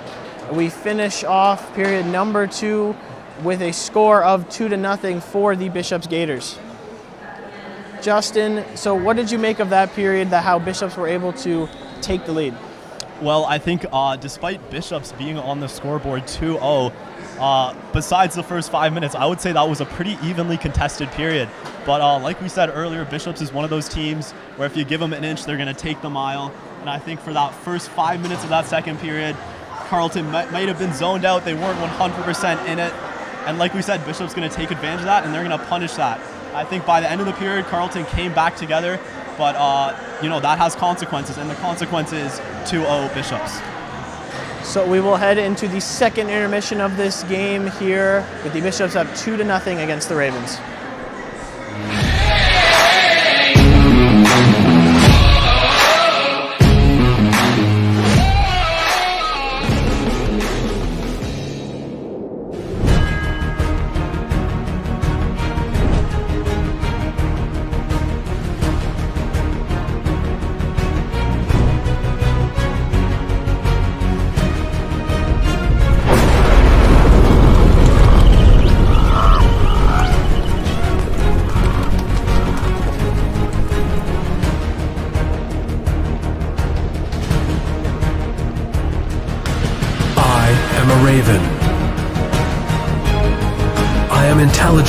creative.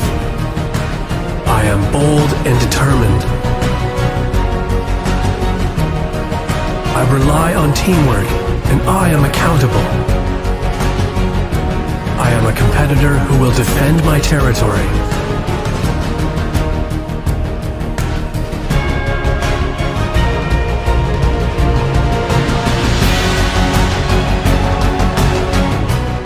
Welcome back to the Ice House here. Zach Lattiser joined with Justin Ball. And Justin, how much of a story has Erica Gagnon been here for the Bishop's Gators? Well, I think so far Erica Gagnon has been a driving force between the 2-0 on the scoreboard. I'm still not sure if she's going to get a shutout tonight, but I think she has done a great job shutting down every scoring opportunity that has came her way. Players on Carleton like Ryan have really tried to penetrate her defense, but the problem is Carleton is moving up the ice alone. And when that happens, a goalie like Gagnon, she is skilled and she's an expert, and she's going to win that one-on-one every time. An up-and-down season for her, but has been terrific so far. And the Gators, every time they get an opportunity, they seem to capitalize on it. The Ravens played an overall pretty even period to this point, but for 5 minutes, they weren't able to play strong defense. How important is it for the Ravens to clean up those mistakes and play all 20 hard? Well, I think it is probably the most important thing in the game right now. Like we said, Carleton cannot fall asleep at the wheel even for 1 second, because if that's going to happen, then the Gators are going to punish them every time. And we saw that happen in the second period, not once, but we saw it happen twice. And that is a really hard thing to come back for. But, you know, there's still a third period left of hockey. That's 20 minutes. A lot can happen in 20 minutes. Let's see what the Carleton Ravens can do. All right, well, that's been the intermission report. We will see you in the third period here. With disabilities have the chance to feel included in an athletic environment. It's really changed my outlook and who I am. And for that reason, Carleton Athletics and the Boccia program will always be a part of who I am.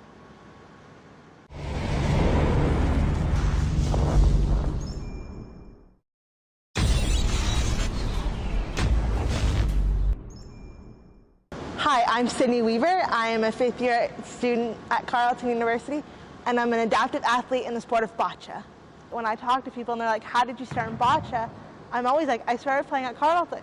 Like, I was always proud to say I attended Carleton, but when they showed commitment and dedication to bringing boccia and keeping the boccia program alive, it meant a lot to me, like the fact that they were willing to make that commitment. Outside in the community, there isn't a lot of grassroots opportunities for students with disabilities or young adults with disabilities to get involved.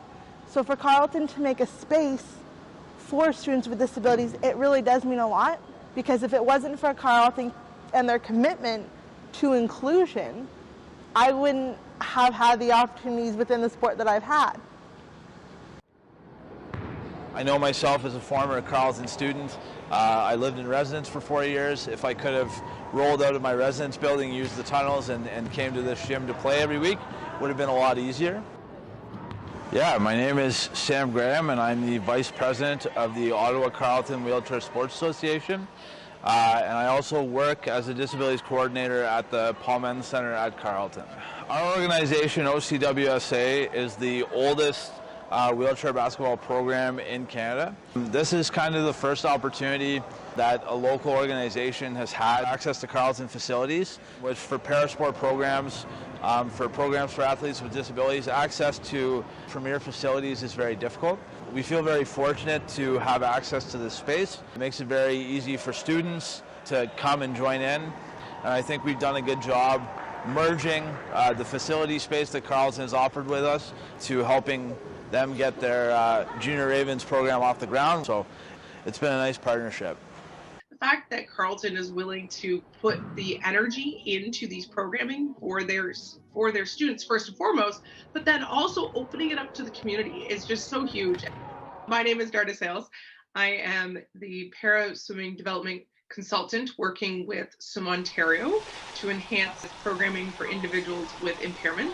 With it being tied to a university, I think it's so many opportunities that are there. There is, first of all, there's the passionate people behind it that are recognizing that this is something important to do for the student body, but also for the community, and how it is a gap currently in the system. And we like to think of universities as being forward thinking and leaders, and I think in this realm, Carleton definitely is. And I think it also shows that Carleton is taking steps to provide opportunities for their students that aren't available at other universities. They're recognizing that 15 to 20% of their population has some form of impairment, and they need to be able to provide programming for them across the university, but also within the recreation realm.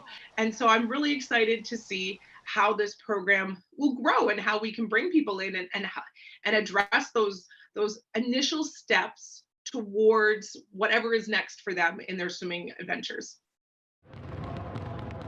As these programs grow and as we identify new potential programs, I think what's just really, really important is the value of that collaboration and the value of the partnership, and ensuring that each member of that team feels as though they are part of that team. So my name is Emily Glossop, and I'm the Executive Director of Abilities Ottawa. And we are an organization that advocates, educates, and facilitates program in and around inclusive and parasport programming. We try our best to be aware of all of the organizations in our community who provide inclusive and parasport programming. And I think for us, it's really important that we recognize that if we work together as a collective or partner or collaborate on things, we can make really wonderful things happen. It all started with a grant for post-secondary schools and institutions to be able to engage their own students with disabilities in recreation and sport. And now it's grown to not just their students, but also the community. And so this started with the Ontario Parasport Collective, support from TASC, Toronto Accessible Sport Council, support locally here from the Abilities Ottawa team. And then we have all of our amazing sport organizations. We have the Ottawa Carleton Wheelchair Sports Association. We have dance and our dance instructor who's come in to create the inclusive dance program. We have bocce, which comes from the Ontario and Canadian Cerebral Palsy Sports Associations. We have fitness training with our qualified instructors supporting students and community members in their fitness goals. And then we're also now including para swimming. So that's a link and partnership and collaboration with Swim Ontario. You know, so for Abilities Ottawa to have had that initial connection with Paul Menton and the READ initiative, it's just pretty amazing to see how one small little idea has now grown to a new department within Carleton University. You know, it's come full circle. We're now including our whole community, and we'll just see how far we can go. The biggest thing with Carleton having this program is that students with disabilities have the chance to feel included in an athletic environment. It's really changed my outlook and who I am. And for that reason, Carleton Athletics and the bocce program will always be a part of who I am.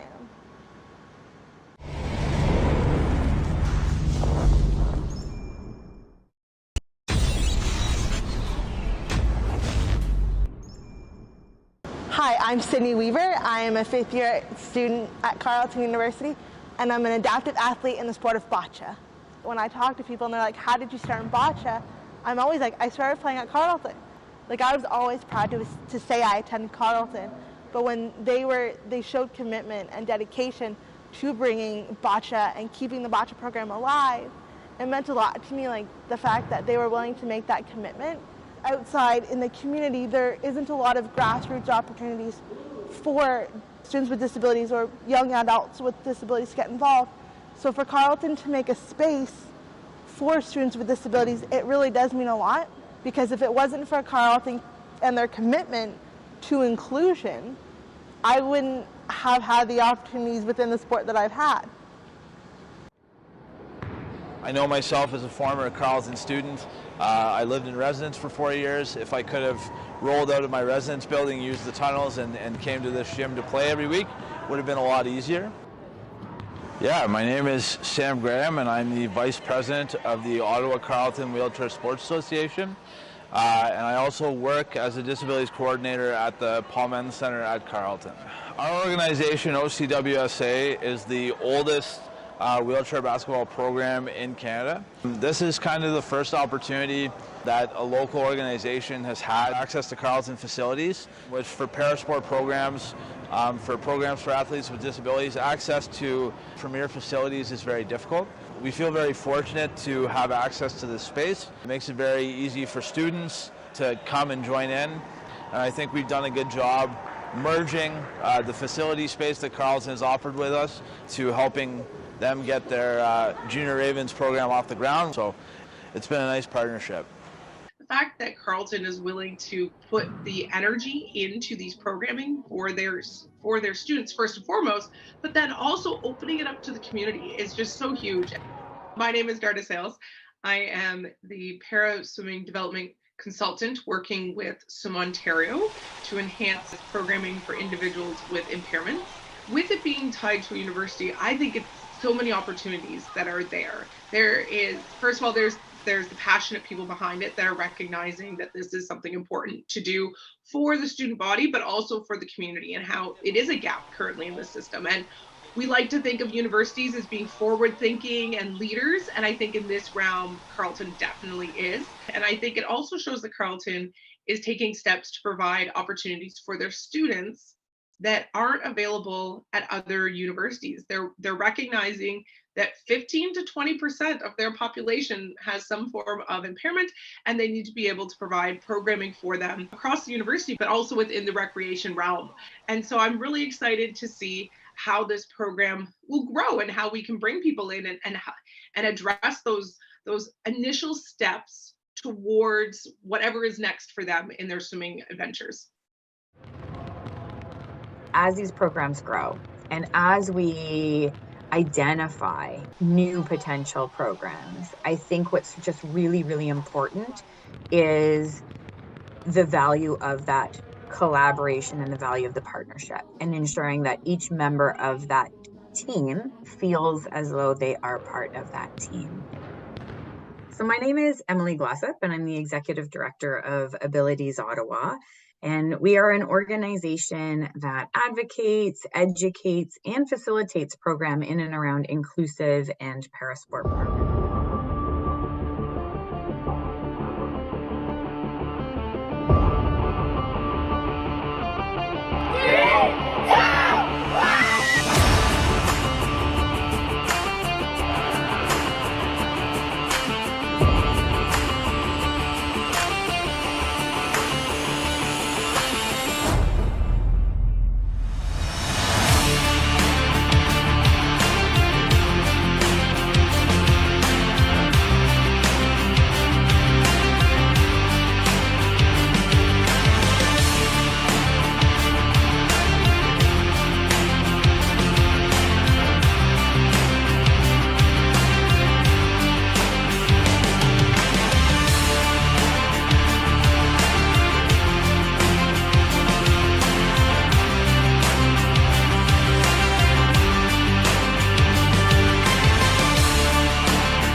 Welcome back to the Ice House for more Carleton Ravens women's hockey. As we enter the third period, Bishop's Gators are up 2-0 against the Ravens.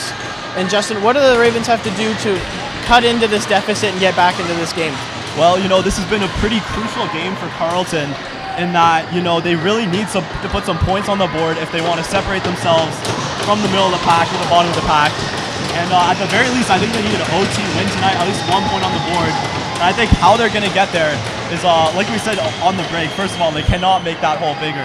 They need to shut down on Bishop's offense while simultaneously playing some pretty good offense themselves. And I think, like we said earlier, the best offense is defense and the best defense is offense. So I think really what they need to focus on is getting the puck up to the front line and having as many opportunities as they can and see what they can come make of that. So as we get set for the opening face-off in the third period, it'll be Byrne and Goodall who battle it out for the face-off. Definitely a strong crowd here tonight. And there's some energy in the building, and the Ravens have been kind of down, especially in that second period. They took their foot off the gas. Mm-hmm. Can they feed off this crowd and get back into this game? Can they use the home ice advantage here to get a win? Yeah, well, it's always nice to be in the presence of an energetic crowd. The crowd hasn't given up on the Ravens yet, and I don't think they have any reason to be doing that. We have seen some great hockey from the Ravens in the past, and I think what that boils down to is the fact that they have beat the Bishops before.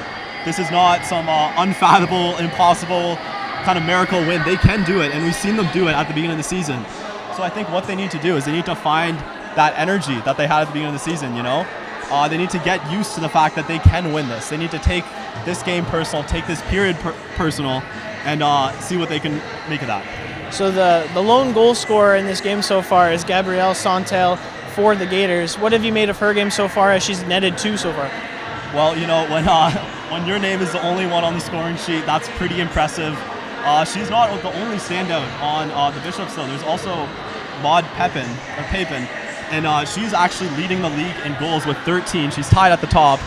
And I think the thing is about Bishop's offense is, as we've seen today, is that there's no one person leading them to victory. They have a team of great offensive players, and I think they've showed that off tonight.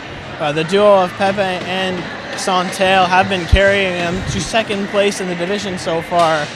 So the intermission was extended by 2 minutes from what we thought, but we're back here. We're getting set up for the third period. And again, it'll be Goodall and Byrne looking for the face-off. Ultimate is won by Carleton. Krawczyk fighting for it in center ice. And that's Larkin sending it down. She has it again, rims it off the board, and it is settled down by the Gators player. Shot! And it's just wide for for the Gators player. It's Paget. Ryan falls down, and that'll be a call from the official. So just 30 seconds into the period, we have a call. Yeah, I think a great motto for the Ravens for this period is that it is not over until it is over. They can't let that scoreboard discourage them, and they need to come with it and bring in everything they got. We heard on the face-off that they're still pretty hungry. A lot of noise from the bench. Hopefully we can continue that energy until the last seconds of the game. Well, Pepin was there to intercept the puck and skate into the zone, but she was just a little bit offside. So that'll be another stoppage of play as we get set for a face-off just outside the blue line. It'll be Beard and Bulldog taking the face-off. Cerniak has it, sends it to Cole Ashbury. Her pass picked off.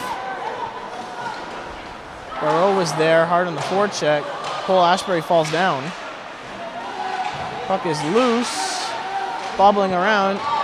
Cerniak tries to just get it out so the Ravens can settle back in. Miller jumps onto the ice and gets there in time so the icing call against the Gators. Yeah, and despite what the scoreboard says, this has still been a pretty good day for hockey in Ottawa. Earlier, the PWHL women's professional hockey team in Ottawa beat Toronto 5-1, making it their very first franchise win. I think it's important that, even though Carleton may not be doing too good tonight, there's still good hockey being played all around the city. Good to see that as well. And the McGill Martlets, who the Ravens played last night, are facing off against U Ottawa. So that'll be 3 women's hockey games played in the city tonight. So we'll definitely get a check on that score as well. Yeah, last night at U Ottawa, the Bishops did face off against the team, the GGs, and they absolutely swept them. And I think how they've been so successful in this game is they used a lot of that energy they built up last night. Unfortunately, Carleton does not have the same luxury after a 1-0 overtime loss against the Martlets. So, they're definitely coming out here from a disadvantage. But like we said, they just got to keep hammering away of it and see what they can make of it.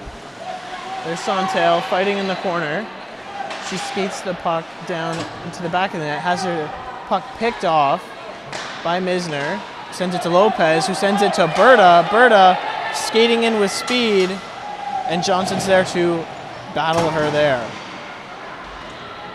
Puck is pinned against the boards. Cole Ashbury's waiting for a shot, and the puck was centered, and ultimately it was Garneau who's able to pick off that pass in front and send it out. That was a pretty fancy move we saw from Sydney Berta there as she dropped her stick and picked it up with swagger. Turcotte rimmed it around. The Gators relinquish possession. Mumford has it, skates on by, loses the puck. Fontaine tried to fire it in. She has it now. Sends it cross ice. The shot stopped by Whitehead. Puck is still loose, battling in the corner. What a save from Whitehead. Gators just sending it back down. That was Michaud with the backhanded shot down.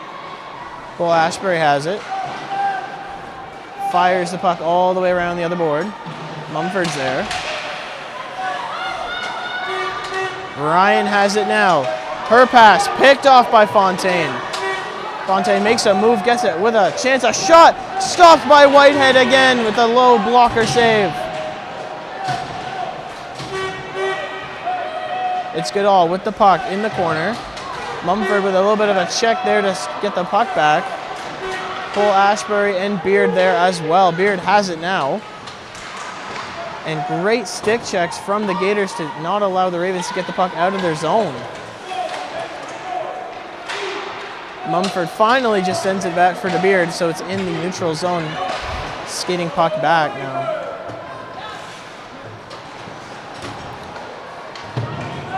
Page had sent it for Goodall. Ultimately, McDonald picks it off. Banks it in again.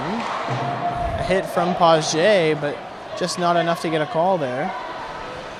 So the puck's in the corner yet again. Guimont was fighting for it.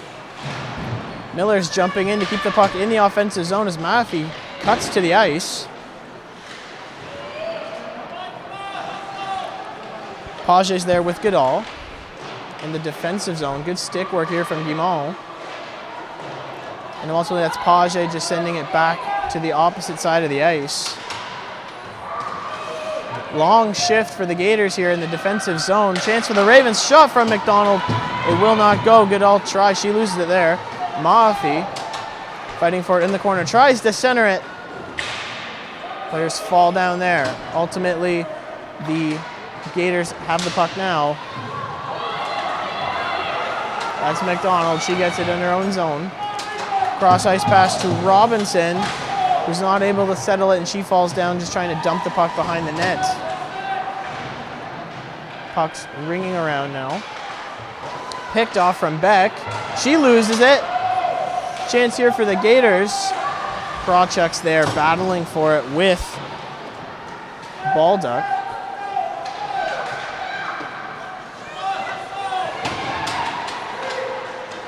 Back and forth play here. Baldock loses it. And there's Larkin as the puck squirts loose.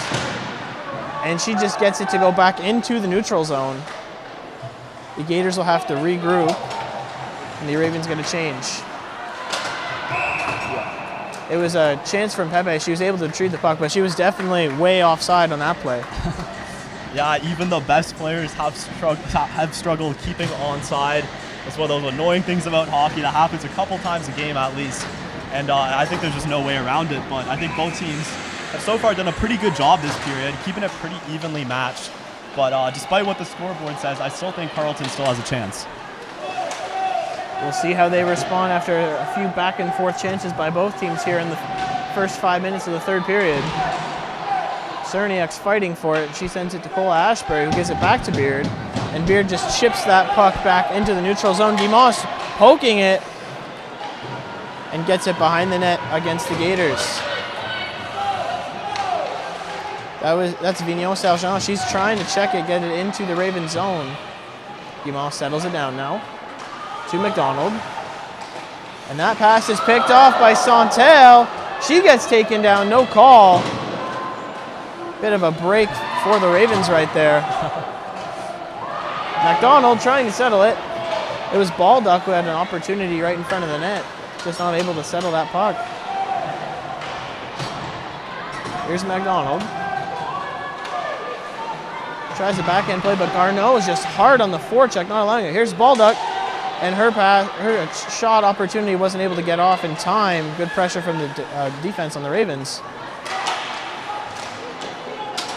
Nobody's able to find the puck. That was Garneau. Here's Pepe with a chance, and it's a glove save from Whitehead.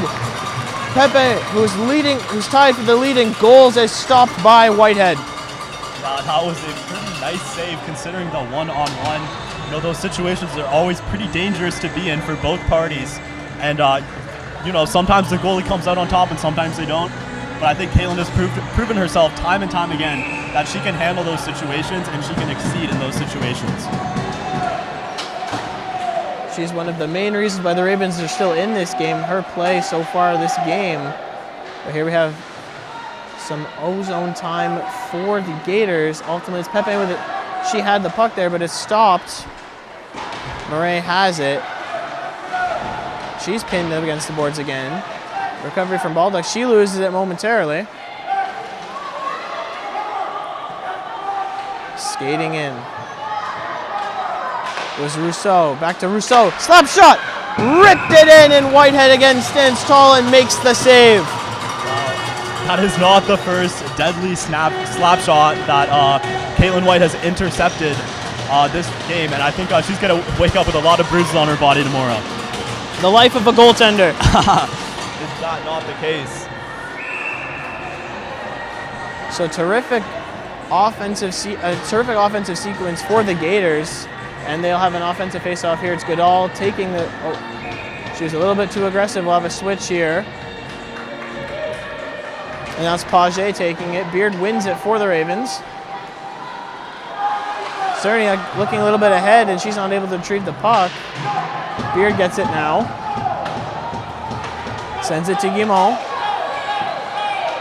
Skating, centers it. Cerniak not able to get that shot off. Battling for it against the boards. Here's Guimont. Cole Ashbury, her shot, it was there. And Gagnon makes another save. Mumford tried, but her shot is sent back. The Ravens will have to regroup here. Puck stumped in off of an official. Miller has it. Off the board, Lopez dumps the puck in. Basantel is there. With speed, protecting the puck. Deking it in. Santel going all the way to the net. And Whitehead makes the save. That was some expert saving as she just kind of danced around the Carleton defenders. But, you know, when it comes down to it, Caitlin Whitehead is the driving force behind the defensive end, and she's shut that down like she has done so many times before. Santel and Maffey taking the face-off. Ultimately, Maffey does come up with it. Sending it in, and a big hit from Maffey. Another physical response by the Ravens going unnoticed by the officials. They're definitely laying their imprint here in the third period, playing with force. There's Maffey battling for it. McDonald's there waiting for the puck. Murray dumps it back in. And here come the Gators, exiting their zone. Pass is picked off by McDonald. She's going back again. Here's Murray. Dumps it back in. Ravens looking on the attack. There's Byrne. She has it. Stripped. The puck is stripped and sent back to the opposite side.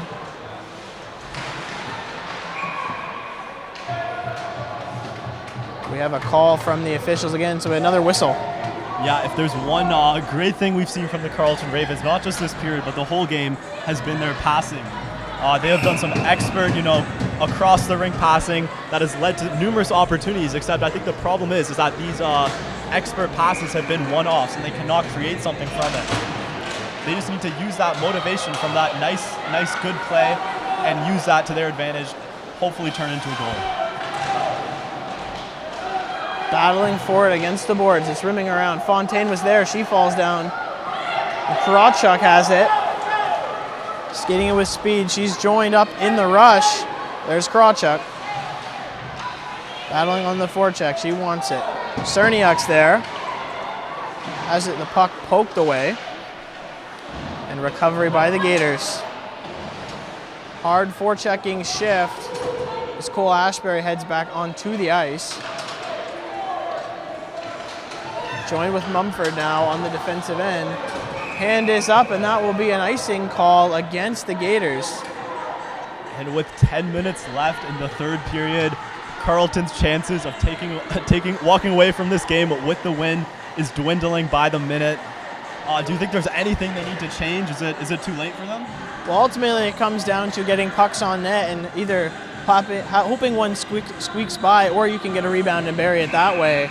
At this point, just fire pucks on and hope for the best. Yeah, a big factor is how badly do you want it, and I think the Ravens want it very badly, except I think the Gators want it more. We'll see how we go here in the final 10 minutes of the game. Bank pass, Misner has it, cuts to the front, puck is loose. Lopez settles it down. Pass to Misner, centering pass. Nobody was there to grab it. It was Fontaine who recovers. And we have another stoppage.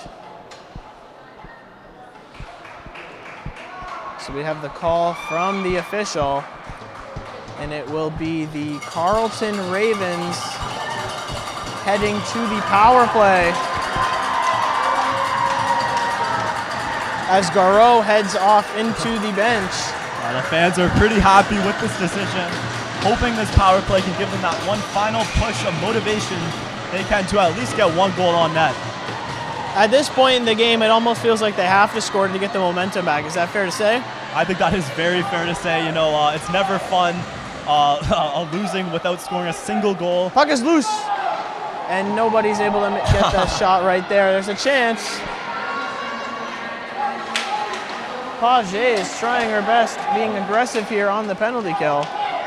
And it's Beard skating in the neutral zone, up into the offensive zone. She had center ice opportunity. And that puck is saved by Cerniak, and it's batted back out. Miller will have to recover. Miller, soft pass to Cerniak. Just kind of waiting to set up the play right there. Cole Ashbury has it. Sends it over to Lopez. Lopez dumps the puck in. Ravens are back on the attack. That puck is shot out. Recovery from Carleton. Sent across the ice. Misner and Cole Ashbury are there. And great stick work from Vignon Sergent to bat that puck all the way down as we have 1 minute left in the penalty. Yeah, I think the Ravens are fighting to the nail here, hoping they can make something, anything out of this penalty, give them that piece of motivation they need to get back in the game. Well, Whitehead just settles that puck down as it was a shot from distance from Turcotte. Here's Miller to Beck. Ravens looking for a rush chance here with just 30 seconds to go in the penalty. Beck digging for it. She's up there with Beard and with Mahaffey. Cerniak has it, but she has to wait for everyone to get back on side. Enters the zone. Puck comes back out yet again. Whitehead's trying to make a save. Here's Godot with a chance. And Beard just stops her as Whitehead gets back into her net. Dangerous play from Whitehead. And Beard dominating that play right there, and the Bishops fans are not too happy about the lack of call. Another physical play from the Ravens that goes unnoticed, and that will do it for the power play from the Ravens. What did you make of that shift right there for the Ravens on the power play? Well, you know, as we've seen all game, that the Ravens are a pretty aggressive team. They're playing pretty aggressive today. A lot of bruisers on the roster.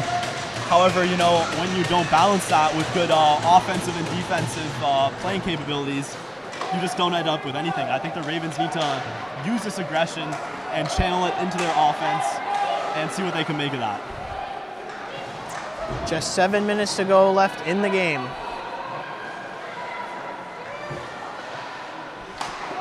There's Krawchuk. Her shot is blocked. It's a 2-on-1 for the Gators.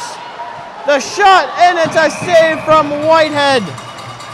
Bulldog had the chance to go up 3-0, but Whitehead makes the save yet again.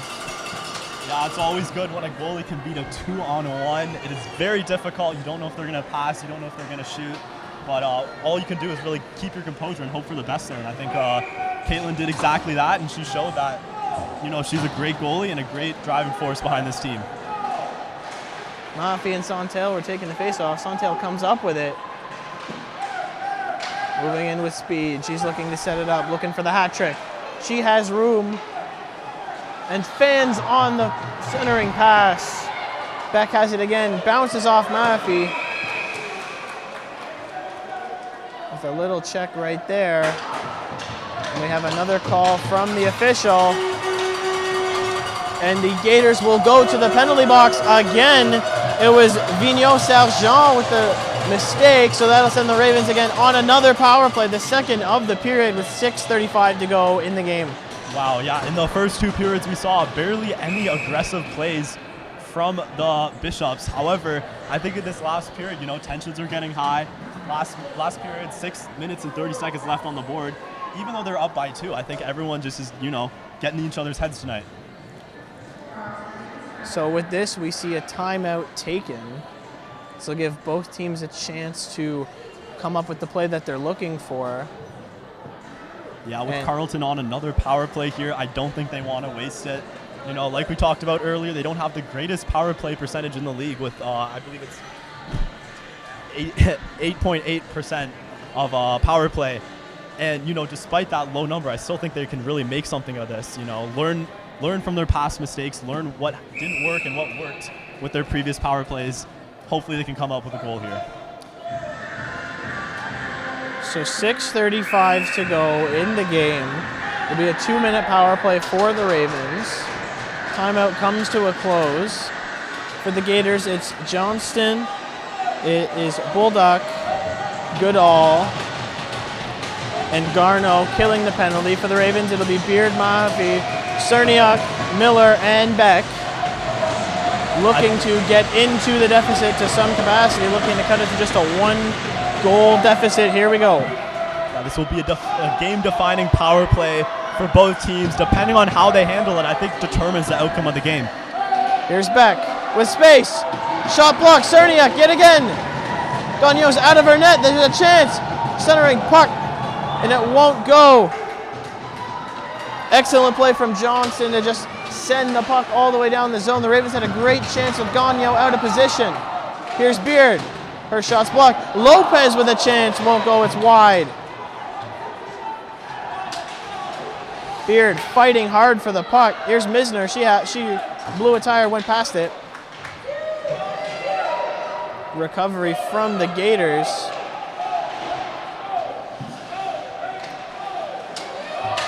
Lopez fired it back down. Ryan's there, centering, puck, nobody there to get it. And that puck is sent out. Santel is fighting hard for it. She's looking for the short-handed goal. Cole Ashbury gets knocked down on that play. Santel relentless as she heads off to the bench. Here's Byrne to Cole Ashbury, sends it behind the net. Ryan's up there to jump. Page tried to clear it, we're not able to. Maffey gets it, sneaks by. Keeps control of the puck, that's over to Byrne. Shoots! And Gagneau makes the save with a wrist shot from Byrne from distance. Yeah, with 30 seconds left in the power play, I think Bishops have proved themselves to be a tough nut to crack. I don't think Carleton has done anything inherently wrong on these power plays. I just think Bishops has such a solid defensive line that it is very difficult to be penetrated, even with the man advantage. Full credit on a two-way performance by Bishops. We'll see how we go here with 5 minutes to go here in the third period. Here's Beck with space. Makes a move, cutting across backhand. Puck is loose in front. Settled down by Miller. Her shot deflected in front. Beck passes it to Miller. Her shot goes behind the net. Centering puck, Lopez. Back to Miller. Passes it to Lopez from a tough angle. Not able to get it in. Cerniak battling for it. Trying to dig it out. Beard's near the front of the net, looking to get it loose so she can put it in. Lopez hanging back. Yeah, Carleton has just fired a flurry of shots at Gagnon, just, you know, throwing everything in the kitchen sink at her, seeing what it takes for them to score. It looks like we have a physical altercation here, maybe? Cerniak did not like that at all. A little bit of contact after the whistle. Like we said earlier, though, this is just what you come to expect in the third period of hockey, especially when both teams are gridlocked for the domination of the game. You know, Bishops may walk out with the win here, except I think Carleton, is safe to say, has put up a pretty good fight. 4:19 to go. Both teams back at even strength. Johnson has it. Tries to get it. That's Pepe who clears it. Krawchuk just tries to keep it protected. And she has her pass kind of picked off there by Garneau. Larkin not able to control it. Now she's able to. Puck is bouncing up in the neutral zone. And there's Murray who sends it down. Ravens looking to dump and chase. Krawchuk jumping into the forecheck. She's with Miller. Misner, there's a chance. Shot is high. Misner with a great opportunity to score one here. Here's Pepe. She's coming in. Has her puck taken away. Robinson tried to take that, and it will not go. Officials are having their hand up here, looking to make a call. And ultimately, it looks like it'll be icing against the Ravens. So the Gators have a chance here with an offensive face-off, looking to bury this game at this point. Something to note, if the Ravens can get offensive pressure here, Caitlin Whitehead might be heading to the bench. Yeah, it's always an interesting potential situation when there's an empty net here. And I think especially with Bishops, Carleton needs to be very wary of what they do with Whitehead in the last 3 minutes here, because they will take advantage of every opportunity they can get. Cole Ashbury tries to send it out, and that puck will go out. It's Goodall who has it. There's Sapage. She has it. She sends it backwards. The Gators just playing keep away, looking to kill the clock. And they dump it in. Goodall's there with Miller. Miller rings it around. Byrne has it. Fires the puck all the way down, but it's picked off. Goodall again. Byrne recovers. Makes a move. Passes. Santel picks it off. And there's Turcotte. Santel coming in, looking for her third. The shot is high.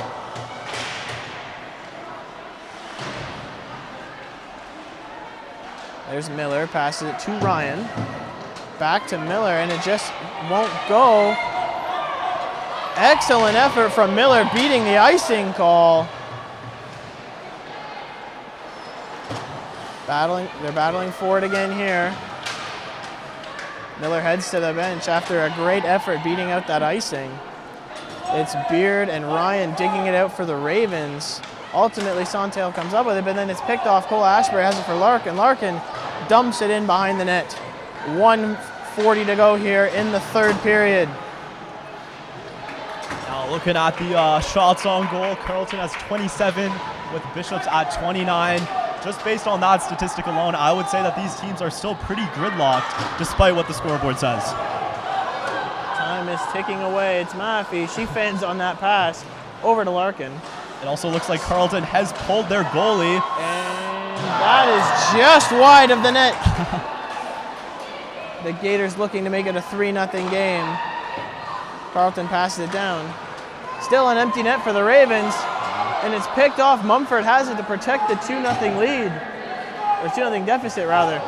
Now, like we said earlier, pulling Whitehead might actually be a disadvantage rather than an advantage for the Ravens. Because if there's anything about this Bishops team, it is that they are opportunists. That puck sent down wide of the net.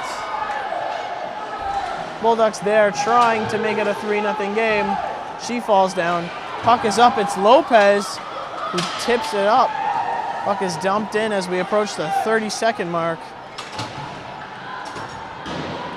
Byrne and Lopez fighting for it behind the net. Now Murray joins in. Ryan's getting a piece of it. She's getting in there as well. Larkin's there with space. And it will not go. Official has his hand up. Now, whenever you hear a whistle like that in the last 20 seconds, you know that it can really sometimes be a game changer. Maybe not in this situation, but it'll definitely change something. So Cecilia Lopez, she didn't like it. She had a word after, but she will head to the penalty box here with 20 seconds to go. Caitlin Whitehead will head back into the net as the Ravens are down. And it's a costly penalty for the Ravens here.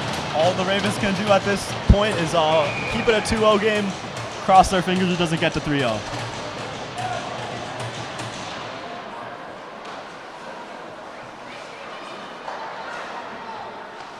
Puck was on the back end, sent in, but just wide of the net. Gators looking to add here as the clock ticks down. It's Page.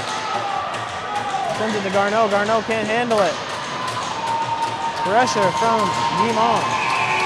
And that will do it here for the third period and as well as the game. The Bishops Gators take this one by a score of 2-0 against the Carleton Ravens here in the Ice House. And Justin, got to commend the effort of Gagnon for the Gators. She gets the shutout here. Yeah, like we said earlier, Bishops has had some struggles with consistent goaltending. And despite what their struggles have been in the past, it's always nice to get a shutout, especially when you're playing against a team that is pretty middle of the pack. And I think the game was pretty gridlocked. I don't think one team kind of dominated the other, so that's always a good game to see. Tough break for the Ravens as they have yet to score here in 2024. What do they need to do next game to make sure they get on the score sheet? Well, I think what they need to do next game is something that they've already done, and that they've shown us in the first period of the past 2 games, and that is like come out here hungry, come out here wanting it, and just play smart, calculated, patient hockey with good puck control.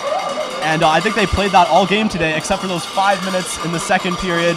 And Bishops took advantage of that and made the score 2-0. Well, that'll do it here from the Ice House. Again, the Bishops Gators take this one 2-0 against the Carleton Ravens. I've been Zach Laddister here with